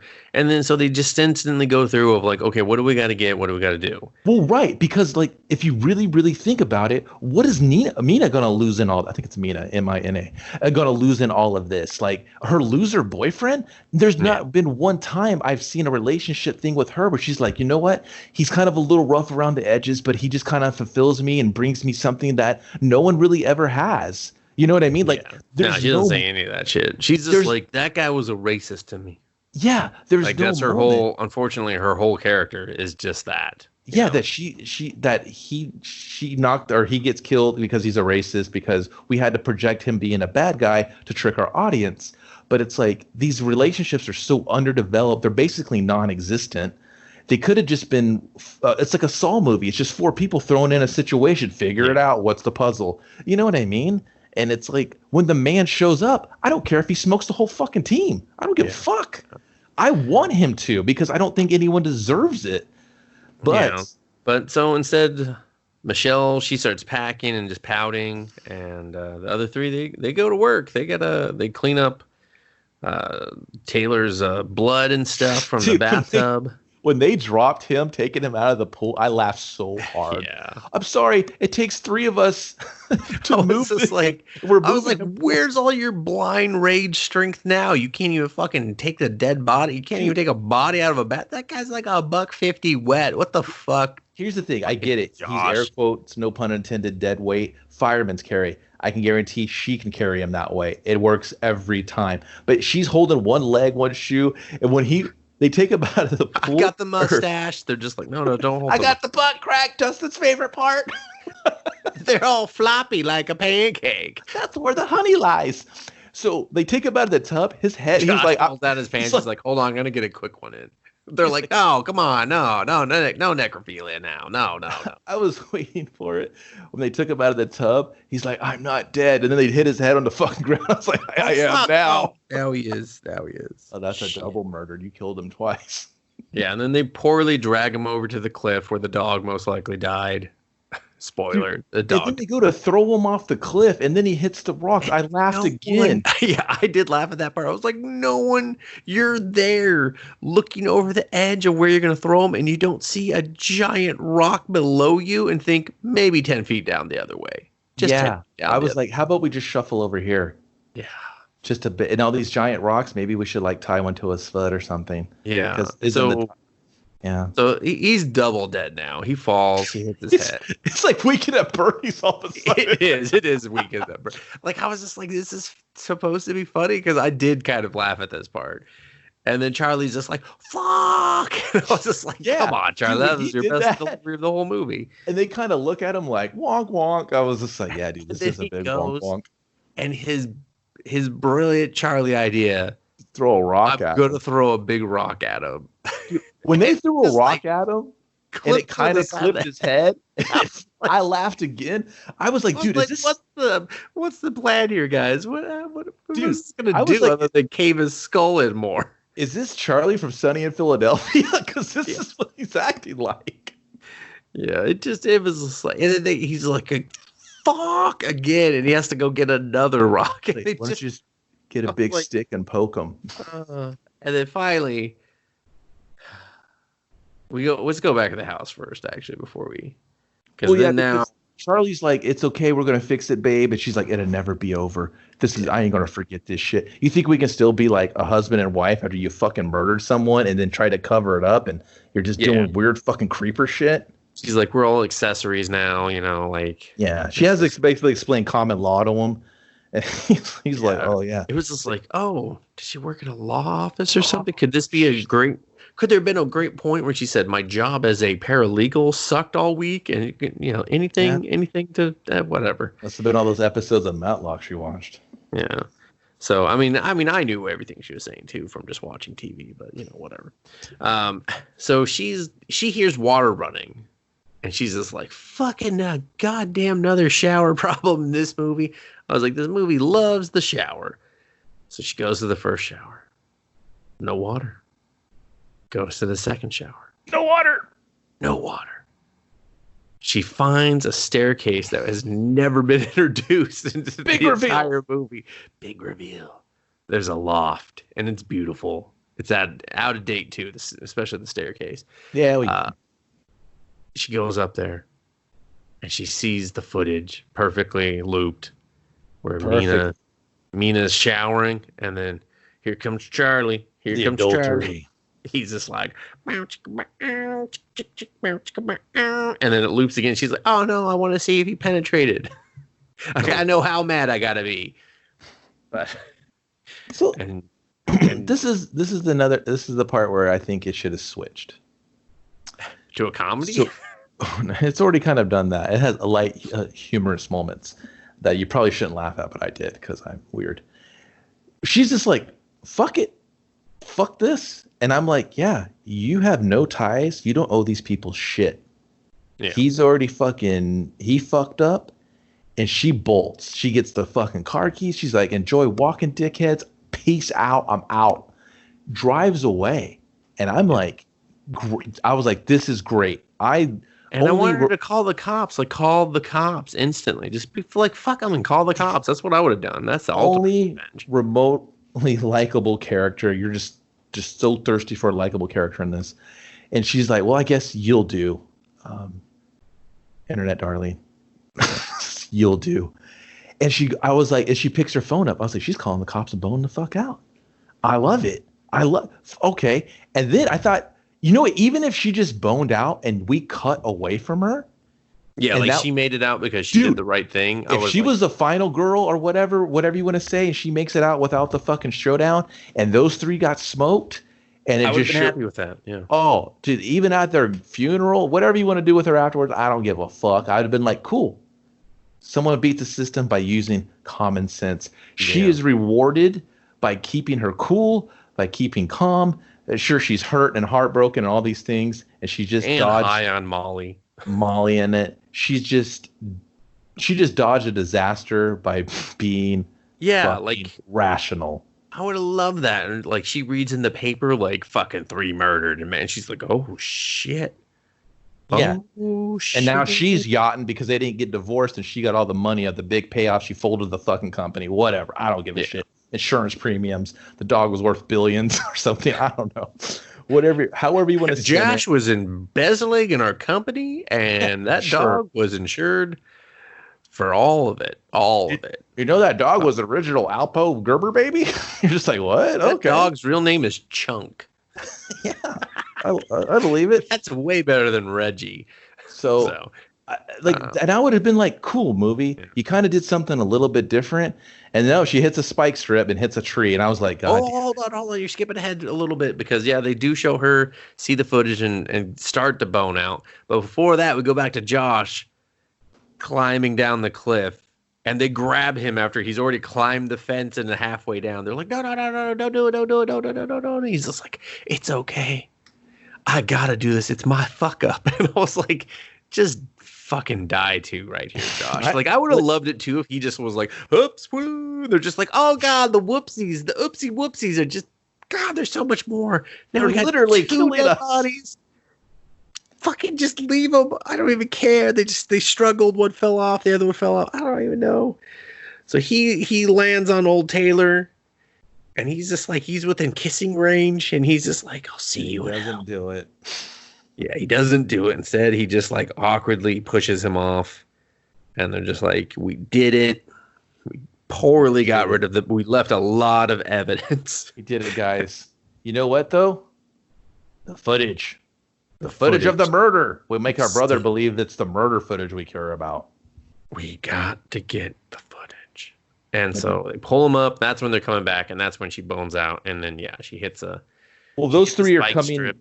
Those three are coming off of the cliffside, and then the man appears behind them. And then he walks, and then they kind of tease it. Or I was just like, dude, is he just going to flay these motherfuckers from behind real quick? I was like, do it, please. I thought he was going to... Yeah. I thought he was going to like combo stealth assassinate Far Cry status where he just kills one, jumps to the other, throws the knife in the other, and credits. And then Allison Brie gets away. And I was been like, all right, cool. That would have been great. Yeah. But this movie was like, no, man. You still buckled up? You're like, dude, I never was. Instead, she's like, I know. And Charlie's like, no, what? What are you talking about? Everything's real crazy right now. Which part do you know? And she's like, I saw you with Mina. And he's just like, what? How'd you see the footage? Where's the footage? And she's just like, do you hear yourself? Like, fuck you. Yeah. Yeah. And then she's driving. And it looks like she's just driving normal. And then also she just like hits a tree. Yeah, dude. No, dude. You got to think about the performance of when she's like, I know what you did. Just say, he's like, what am I supposed to say, babe? I'm sorry. I know. And I was like, dude, you were trying to fast forward this apology. Your marriage just went into the toilet. Yeah. And this is what you're saying to her. What do I got to say, babe? I'm like John Travolta over here. And I was just like, dude. Yeah, this is the saddest fucking I'm sorry I've ever heard. I was like, you need counseling. He's got a lot going on. He just tried to fucking... Hey, man, you can't save anything else. Save your marriage. Off of a cliff with a giant rock, man. Yeah, he could barely lift. He just sucks at, like, athletics. Yeah, that's what I took from it. I mean, so does Josh, too. I mean, he can kill a man, but he can't lift one. I mean, come on, Josh. Fucking get your shit together, man. The old rock to the head. Yeah, so and at this point, like, Josh and Mina, they don't even care. They're at that door. They finally remembered the door. And they're oh, no, well, because, the big thing is that, like, hey, we're looking for a router or a Wi-Fi. Yeah. Oh, we're looking for a Best Buy. And I love that Josh is the one with this idea. He's like, a modem or something. And, a modem? And something internet. These two tech people are just like, yeah, I'll go with that. Like they don't even looking for something with ray tracing. Looking for some sort of ray tracing, fucking 4K wide range receiver box. I would have been like, "Hey, fuck you guys! It's in the cloud. Roll the credits." And I was just like, "Hey, man, internet goes. It's like an umbrella. You know, you've ever seen any sort of Nest thing? It's an umbrella. Oh, they had go up, not down. Like, why are you in the basement? Why? They're like, because that's where spooky stuff is. Yeah." So he's trying to. It's not even a basement. It's like a weird cellar or something. Yeah, it's like underneath shitty stairs. Like I don't even know why. Crawl space. Yeah, it really is. It's like a very well lit crawl space for some reason. And he's still trying to guess the code, and she's actually encouraging this. She's like, "Yeah, try some more numbers. Babe. Try one. Like, try two. Try all ones." And I was like, "Hey, how about you try to have your character do anything remotely entertaining or valuable?" Yeah. And So they're trying to do that, and then we go back, and she's hit the car. She's let him know. She's let Charlie know that she hit the car, and then all of a sudden we see the man. She's crashed the car. She didn't hit the car. Who hit the car? Yeah, sorry. She's hit a tree. Is what she hit a punch tree in the car. Fuck you, car. Street Fighter 2. She's just like, she's like, I'm America's darling. Yeah, I could play Cammy, probably. Probably with a butt. Have you seen her boobs? She could. She's like, excuse me? They gave me no flattering wardrobe in this movie. None whatsoever. I mean, listen, I saw you in Glow, and you just show your knockers for some reason. It was delightful. She's Internet like, darling, America's sweetheart, girl next door. But yeah, and so then we see the man about to strike the windshield or the passenger window. Wait, no, what? It's a driver's side because she's driver's side. Yeah, sorry. He's on the sunroof. I was so focused on what fucking window. I was just like, shit. I said driving windshield. I don't know what. It's a window. He's gonna smash it. What part of the car is that? What part am I at? And then it just cuts, Kevin. I kind of liked it, but I didn't.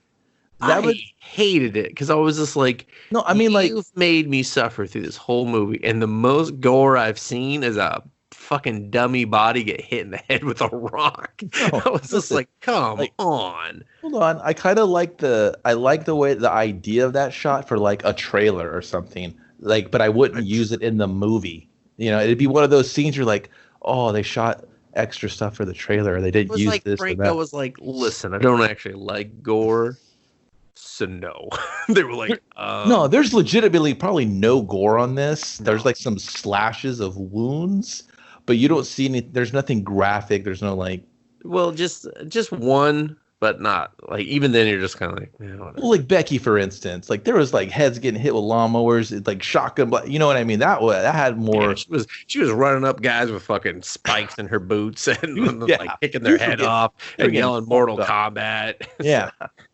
This, not so much. This is more like the fatality guy was just following her around. Fatality. Yeah. Jesus, Becky, slow down. Fatality. Who's next, Becky? I'm tired of walking. He's just like, God damn it.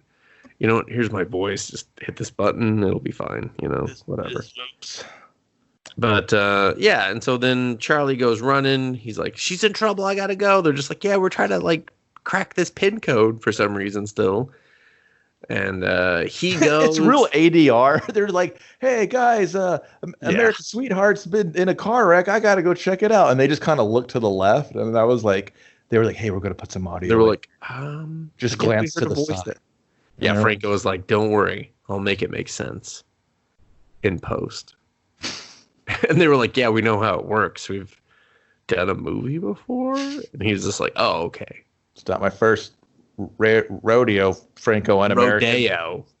They're like, that's not, you know, we're just going to try to pick this lock for real. And he's just like, that's cool. That's fine.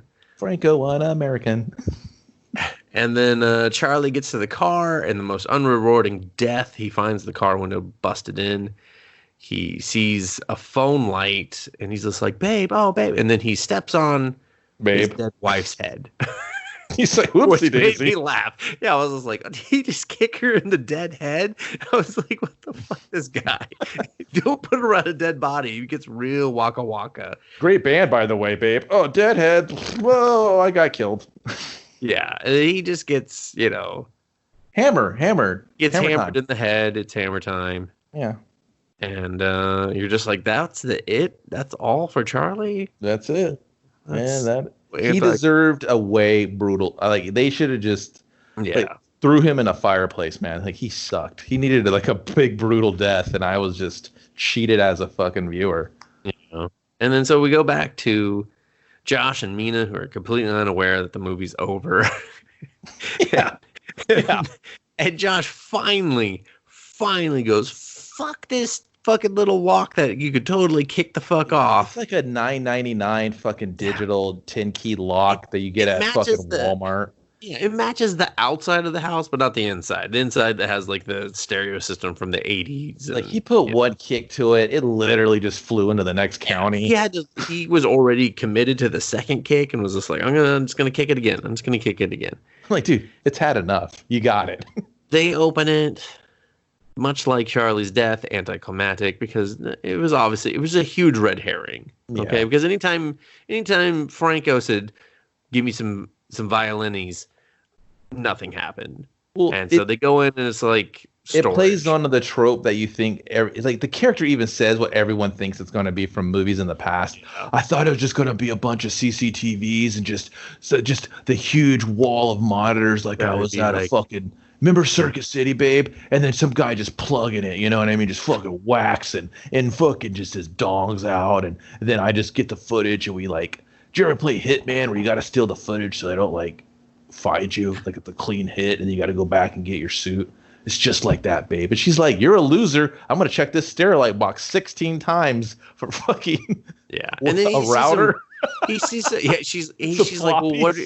And that was the dumb part. She was like, what are we looking for? He's like, I don't know, like a router or something. I was like, dude, we're looking for internet, babe. Does Dave Franco know how a router works? Like, oh, my characters are stupid. Let them go.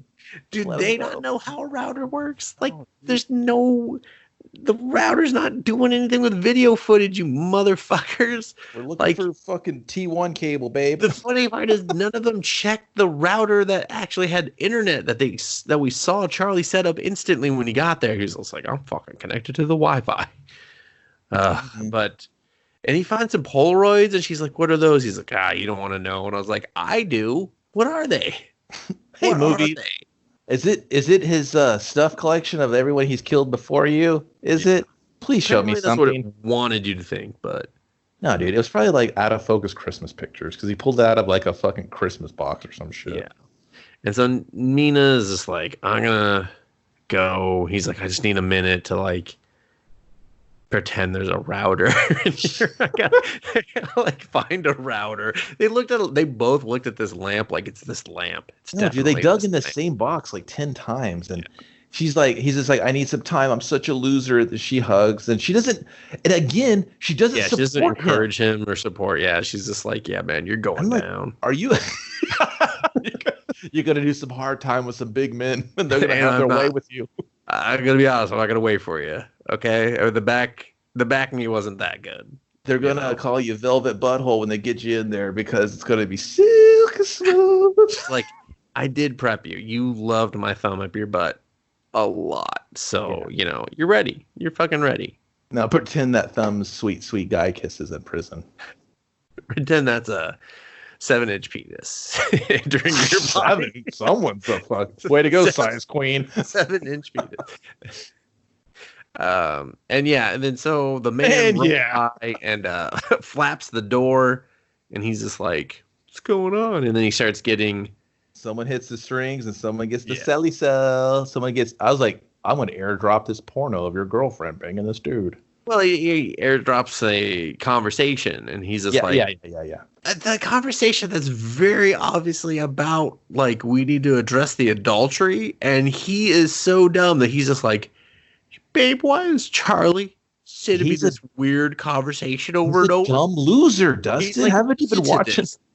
What can never happen again? What can never? And she's like, I'm so sorry. What would have happened while we were asleep that can never happen again? I borrowed your hoodie, and I didn't bring it back.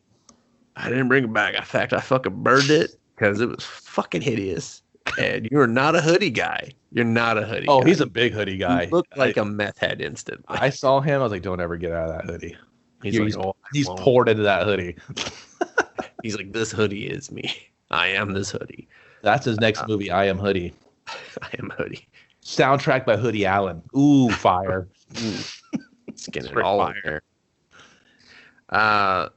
And so, she's just like, we banged. And then he gets a picture. He's like, why is he sending me this picture? And he's like really pissed at Charlie. He's like, Charlie, That's what I'm saying, dude. Like, in all honesty, jokes aside, he kind of has the only range in the movie. Yeah. Like, he goes through these emotions. There's regret, there's remorse, there's just pity, there's sorrow, there's fucking self-questioning, loathing, doubt. He's the only one that's on this little roller coaster. But like, fucking Michelle's over there waiting fucking for granola time to sip her wine, and and then Charlie's just kind of an all the time scumbag and likable fuck, and then the Mina girl is just kind of there. Here's the thing: he doesn't stop for even one moment to be like, here's the bathtub, dude, that we're looking for the footage of. Of course, but and Charlie is sending me footage from this bathtub. Like, no, dude, like, I get it. Like, he's dumb. He's that fucking dumb where he's just like, I can't even. Those potted plants look familiar. Did I kill a man there? I don't know. Ideally, what I'm trying to portray, or I'm trying to take from this scene, is he's so emotionally fragile. Like, this is his only thing, dude. It was the dog and the chick. His dog's dead, and his chick's been stolen by his Come on. I'm surprised he didn't kill her right then and there. That's how fucking volatile I thought. I thought he was going to turn on her. I swear to God, I thought he was. I was like, he's just going to. But instead, he sees the video too, and he's pause that thought. Charlie! Because this is what I thought the man was going to do in the movie. I thought he was going to turn them all on each other. Yeah, that's what I thought too. I thought he was going to just like he's airdropping videos, and that's why that's why he killed Taylor, was to because he's playing a game, right? Yeah. So now he's up like, to ante. See what type of person you are. Exactly. With Taylor being dead, now they got to figure it out amongst themselves, and I've taken all the control away from them. So Allison Bree's trying to bounce. I got to fucking spike strips, cars. She's trying to leave the game. I can't allow that. I've got to kill her. Let me leave the other three to kind of orchestrate their own demise, because I can guarantee they wouldn't have already known she was gone. It was because they're so selfish, right? Yeah. So I was waiting because Charlie would have been a perfect catalyst to finish the others off. He would attack the brother because they fought when they were high, having their little play fight, and because remember they were like, oh, let's wrestle, and then she was like, no. So Josh could already physically beat him. You've seen it, you know what I mean? He's physically superior, and he can't lift a man, but he can pin one down. Yeah, and he could beat his ass. Plus, he has the crazy rage. Yeah. Crazy rage, and he can do it when he's already fucking wants to. Shit. Charlie's a dead man. And then when he gets airdropped the video, he goes too far, kills her, and now he's realized he's already accidentally killed a man. He's just killed his own brother. He's killed his fucking lover. His dog's missing. He fucking either eats a gun or throws himself off the bridge, and then the man comes out and cleans it all up and then resets the game. That's what I thought was going on. Yeah, exactly. And the man only kills like 2 of the people, and you're just like, that's perfect. He only kills to either instigate the game or to take the game to the next level. That's what I thought was going to happen. And that would have been way more interesting. I thought the exact same thing, and I'm on. Everything you said was exactly what I would have done instead too. Yeah, that's what. And then I was like, okay, all right. Now the movie's would have made even if I didn't like these characters, that would have made it more interesting to watch. Exactly, because that's what I thought was happening. See how big of a piece of shits they can be. Exactly, because I was like, well, you're showing me for an hour how they're kind of really unlikable, and my only fucking. But the real red herring is fucking Michelle, because she really doesn't deserve any of this. She's kind of just an innocent bystander to their fucking craziness. Well, she did cheat with Charlie when she knew he was in a relationship. So not 100% innocent. Yeah, but she was manipulated by Charlie. So Charlie he's still the dog king piece of shit. You know what I mean? Yeah. So, and then because she showed remorse immediately when she found out, I really thought she was going to either break up with him and like, we're done. Like, I can't trust you. And then the whole cheating, and then that's another ring if she couldn't trust. But that's what I thought. That's what I thought would have been more interesting as a story. But instead, you get you get Josh opening closets of things. Well, because they hear a door close, and he thinks that his brother's back, and he goes to confront his brother, but he can't find him. So we have Josh closets that sound nothing like a door. Have you ever heard a closet, a bifold closet open, Kevin? Does it sound like a fucking door? No, dude. It sounds I'm gonna tell everyone. No.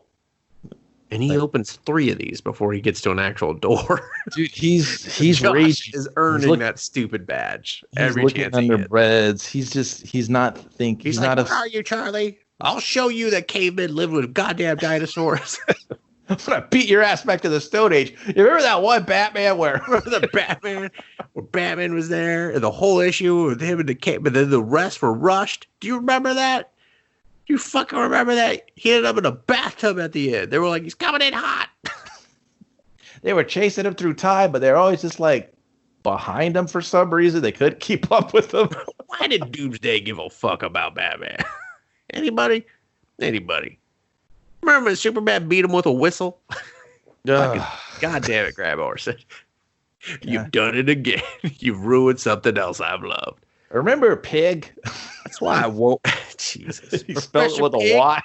Remember that? He was just like, I just want to see what everyone else would do with this character, and everyone just stopped using him instantly. Because it sucked. Because they were like, I don't know what to do with the actual pig. So back to Josh picks door number 3 finally, and he catches a pipe to the head or a hammer. I think it was the business the front of the hammer, and then he catches the party end of the hammer because he's just not quite down and out. Well, because then Mina sees that, she runs up the stairs that we've recently discovered exist, and he tries to very poorly stop the man by just like putting a hand on him, and that's enough. It's enough for the man to be like, dude, I have a good rhythm, like don't no, and he just. The man's wearing all black, and he has like this kind of old, creepy, bald dude looking mask. Yeah, it's very obviously a mask. Like at no point was I like, that's his real face. I was just like, oh, that's a mask. When he's out of the shots, you kind of don't really know when it's just like the scary cheat versions of him. But when he gets fully on camera, you're like, uh-oh, there's more. So you're kind of like, is it another character? But we're out of characters, so there's no big Scooby-Doo reveal, basically. No. And he follows Mina upstairs. Small game of cat and mouse. Here. Yeah, it's so just like who. Well, it turns into you don't care because she sucks, and she's. Well, it's just like, okay, you outsmarted him for like 20 seconds. Good job. Like, well, this is part of me down there and be like, no. There's another part where I laughed. So she kind of eludes him. It gets out of the house and then starts running on the coastline ish.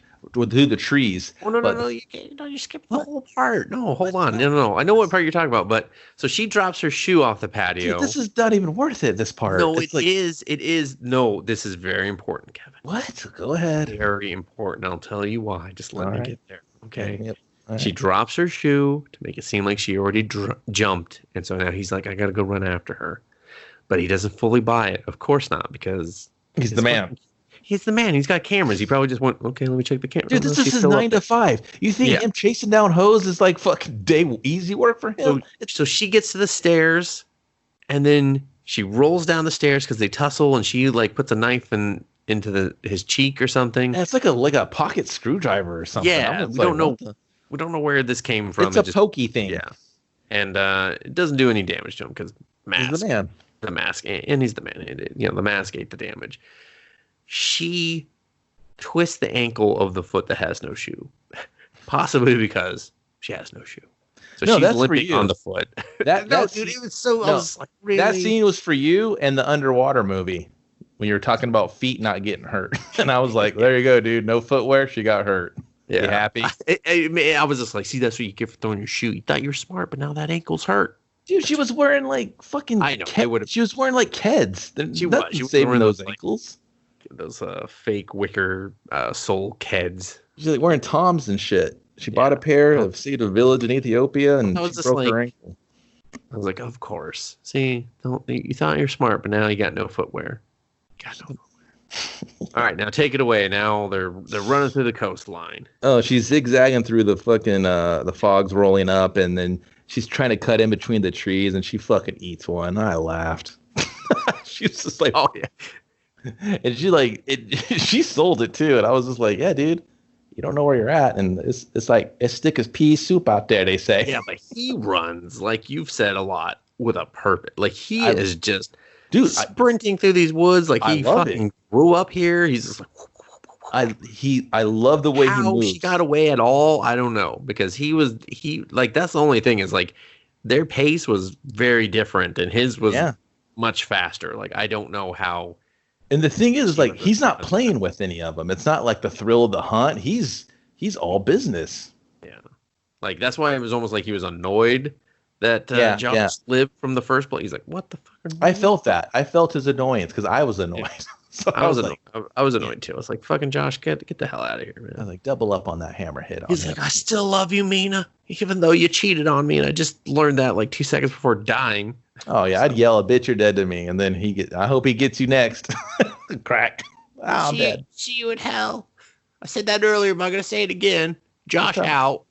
So, forever. And and then the second most anticlimactic death, because Charlie needed to die much more horribly, and then Mina, I felt, was also deserving of it as well, but she just disappears off the side of a cliff.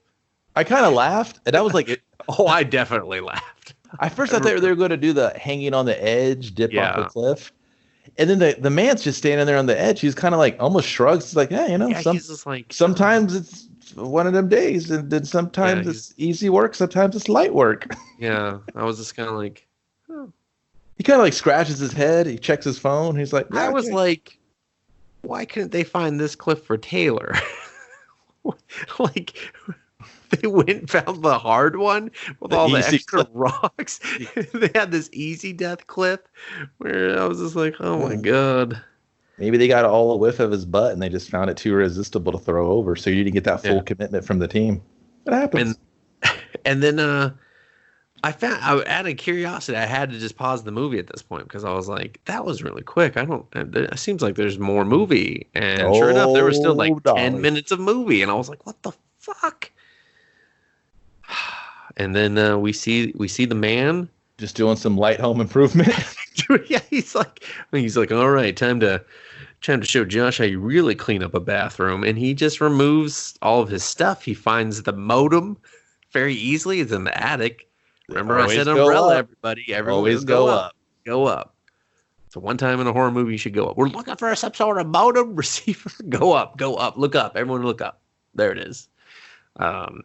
He replaces the shower heads. I appreciate that the shower heads were completely different, and that apparently Taylor sucks at his job and has never once looked at the shower heads there. And then he's a handyman. If there ain't a problem, he ain't got one. And then he takes off the mask and he's just kind of sitting there, and you don't see his face, which I appreciated. And then Reggie shows up, the dog that started it all. And the dog shows up. Where's my owners? And he's just like, I'm fucking hungry. But he almost goes to pet it, then he's like, yeah, fuck it. Well, he puts his hand down. The dog's just like, I don't know, man. You kind of like giving me the heebie-jeebies. You know what? I'm gonna leave. You got a lot of murder on your hands. I'm gonna leave. I'm gonna wander down this coast. Maybe I'll fall off a cliff. Yeah, it's really in vogue right now. And then he gets a studio apartment. He goes to the city. He's just like downtown Portland. It's a place to be. Yeah, and then we just see him. But later. Not later. This was filmed before the federal government black bagged everyone. And he just he just replaces the shower heads, and he just business is good, man. He starts up again. Make the copy of a key in the most. I was just like, dude, that's hard. That Dremel? Yeah, I was like, you do know you could just like leave, go to Home Depot, and dude, he's not that guy. And they'll just make the copy for you. It says don't copy, do not duplicate. Yeah, come on. Listen, man, I know how to cut keys, right? To see him do that without the machine, I was like, wow, I was impressed. I was like, this dude truly is an artist. It was annoying. I was like, come on, man, just leave the apartment. Like, what the fuck? It's to show that he is a professional when it comes to his craft of just killing unlikable people. Yeah, and then we just watch him. We watch his footage of people, like family, just like the most random assortment of people renting this Airbnb until we just see this one woman sleeping, and then he just comes very quickly with a purpose and is about to kill her and in the movie. I love that. That was my favorite part of the movie. It was. He rushed. Dude, get out of my head. I saw that. I was like, oh, he blitzed her shit. She was not ready. Even if she was ready, she won't fucking ready. So I hope Paramount gives this to a more capable writer and director next time when they make the sequel. Yeah, it would be it's another The it's gonna rental be another, townhome edition. yeah, the rental. He's in your hood now. That's the third one when we try to appeal to then it'd be to like the black rental, viewership, the rental in space. Oh, yeah, Everybody's gonna be like, "Fuck yeah!" The leprechauns in it. I'll be like, "I love this." I fucking love this. Where'd the leprechaun come from? You had to see the fifth one. Oh, okay. Oh, I'll watch that later. the rental in another dimension. He's written to like knights and squires and fucking wizards and shit. He's just fucking toothpicking them or ice picking them all in the head. They're just like, no, this is crazy divisive, but yeah, he's just using crystal balls to watch them from his fucking. They're like, I've never seen such a wide assortment of crystal balls. I mean, He's just like, Josh, is that you? Did you fucking get reincarnated? It's literally just the same character archetype over and over. That would be fantastic, actually. They just all take turns changing roles and stuff. It's the just same get the same cast, yeah, same cast. They just it's a real American Horror Story, and they're just all doing the same shit. Shell is now Charlie. Charlie's now Mina. And I'm like, man, they're still so unlikable. Josh is now the dog. The dog is now Josh. Hey, dog, do his lines. They do his lines, dog. This dog sucks. They just straight respect that dog. They're like, Chunk, you got this. All right? Look at me. Look at me. You got this. Chunk. And he's just like, and they're just like, I know, Josh, but we can't do it all the time. He just pisses the floor, and everybody's like, dude. She's just picking fleas off of him instead. You're just like, can't work like this. Taylor's in the mix too. Sometimes he's Charlie, sometimes he's Mina. You know what they say? Don't work with kids, animals, or Francos. Oh! So that's it, everyone. That is The Rental 2020. Rated R, 120 minutes of pure stuff. It's your typical current edition of Hollywood horror. Yeah. Light on the horror, light on the thriller, light on the Hollywood, heavy on the we think we're smarter than you. Yeah. So. And that's not saying a lot and saying everything at once. Bunch of unlikable characters get killed where you actually root for the man to see how you can smoke them all. I would like to see the sequel with the man just killing more unlikable assholes. Yeah, let's spend some time with him. I don't need to see his face. I just need to see him kill. I'm really okay with that. If you want to kind of and quick kills, they don't have to be gory. Just get it done. Just get it done. Just give me an hour. Business. He was just like, who sucks? They die. That's how it works. Kinda. I think the man at one point worked retail. I'm not gonna lie. I think that's his backstory. I wasn't down. I couldn't take it anymore. Now I kill people that rent expensive B&Bs. Exactly. Just real well-to-do fucking asshole shitbirds that just really don't deserve to live anymore, and very crummy people. Yeah.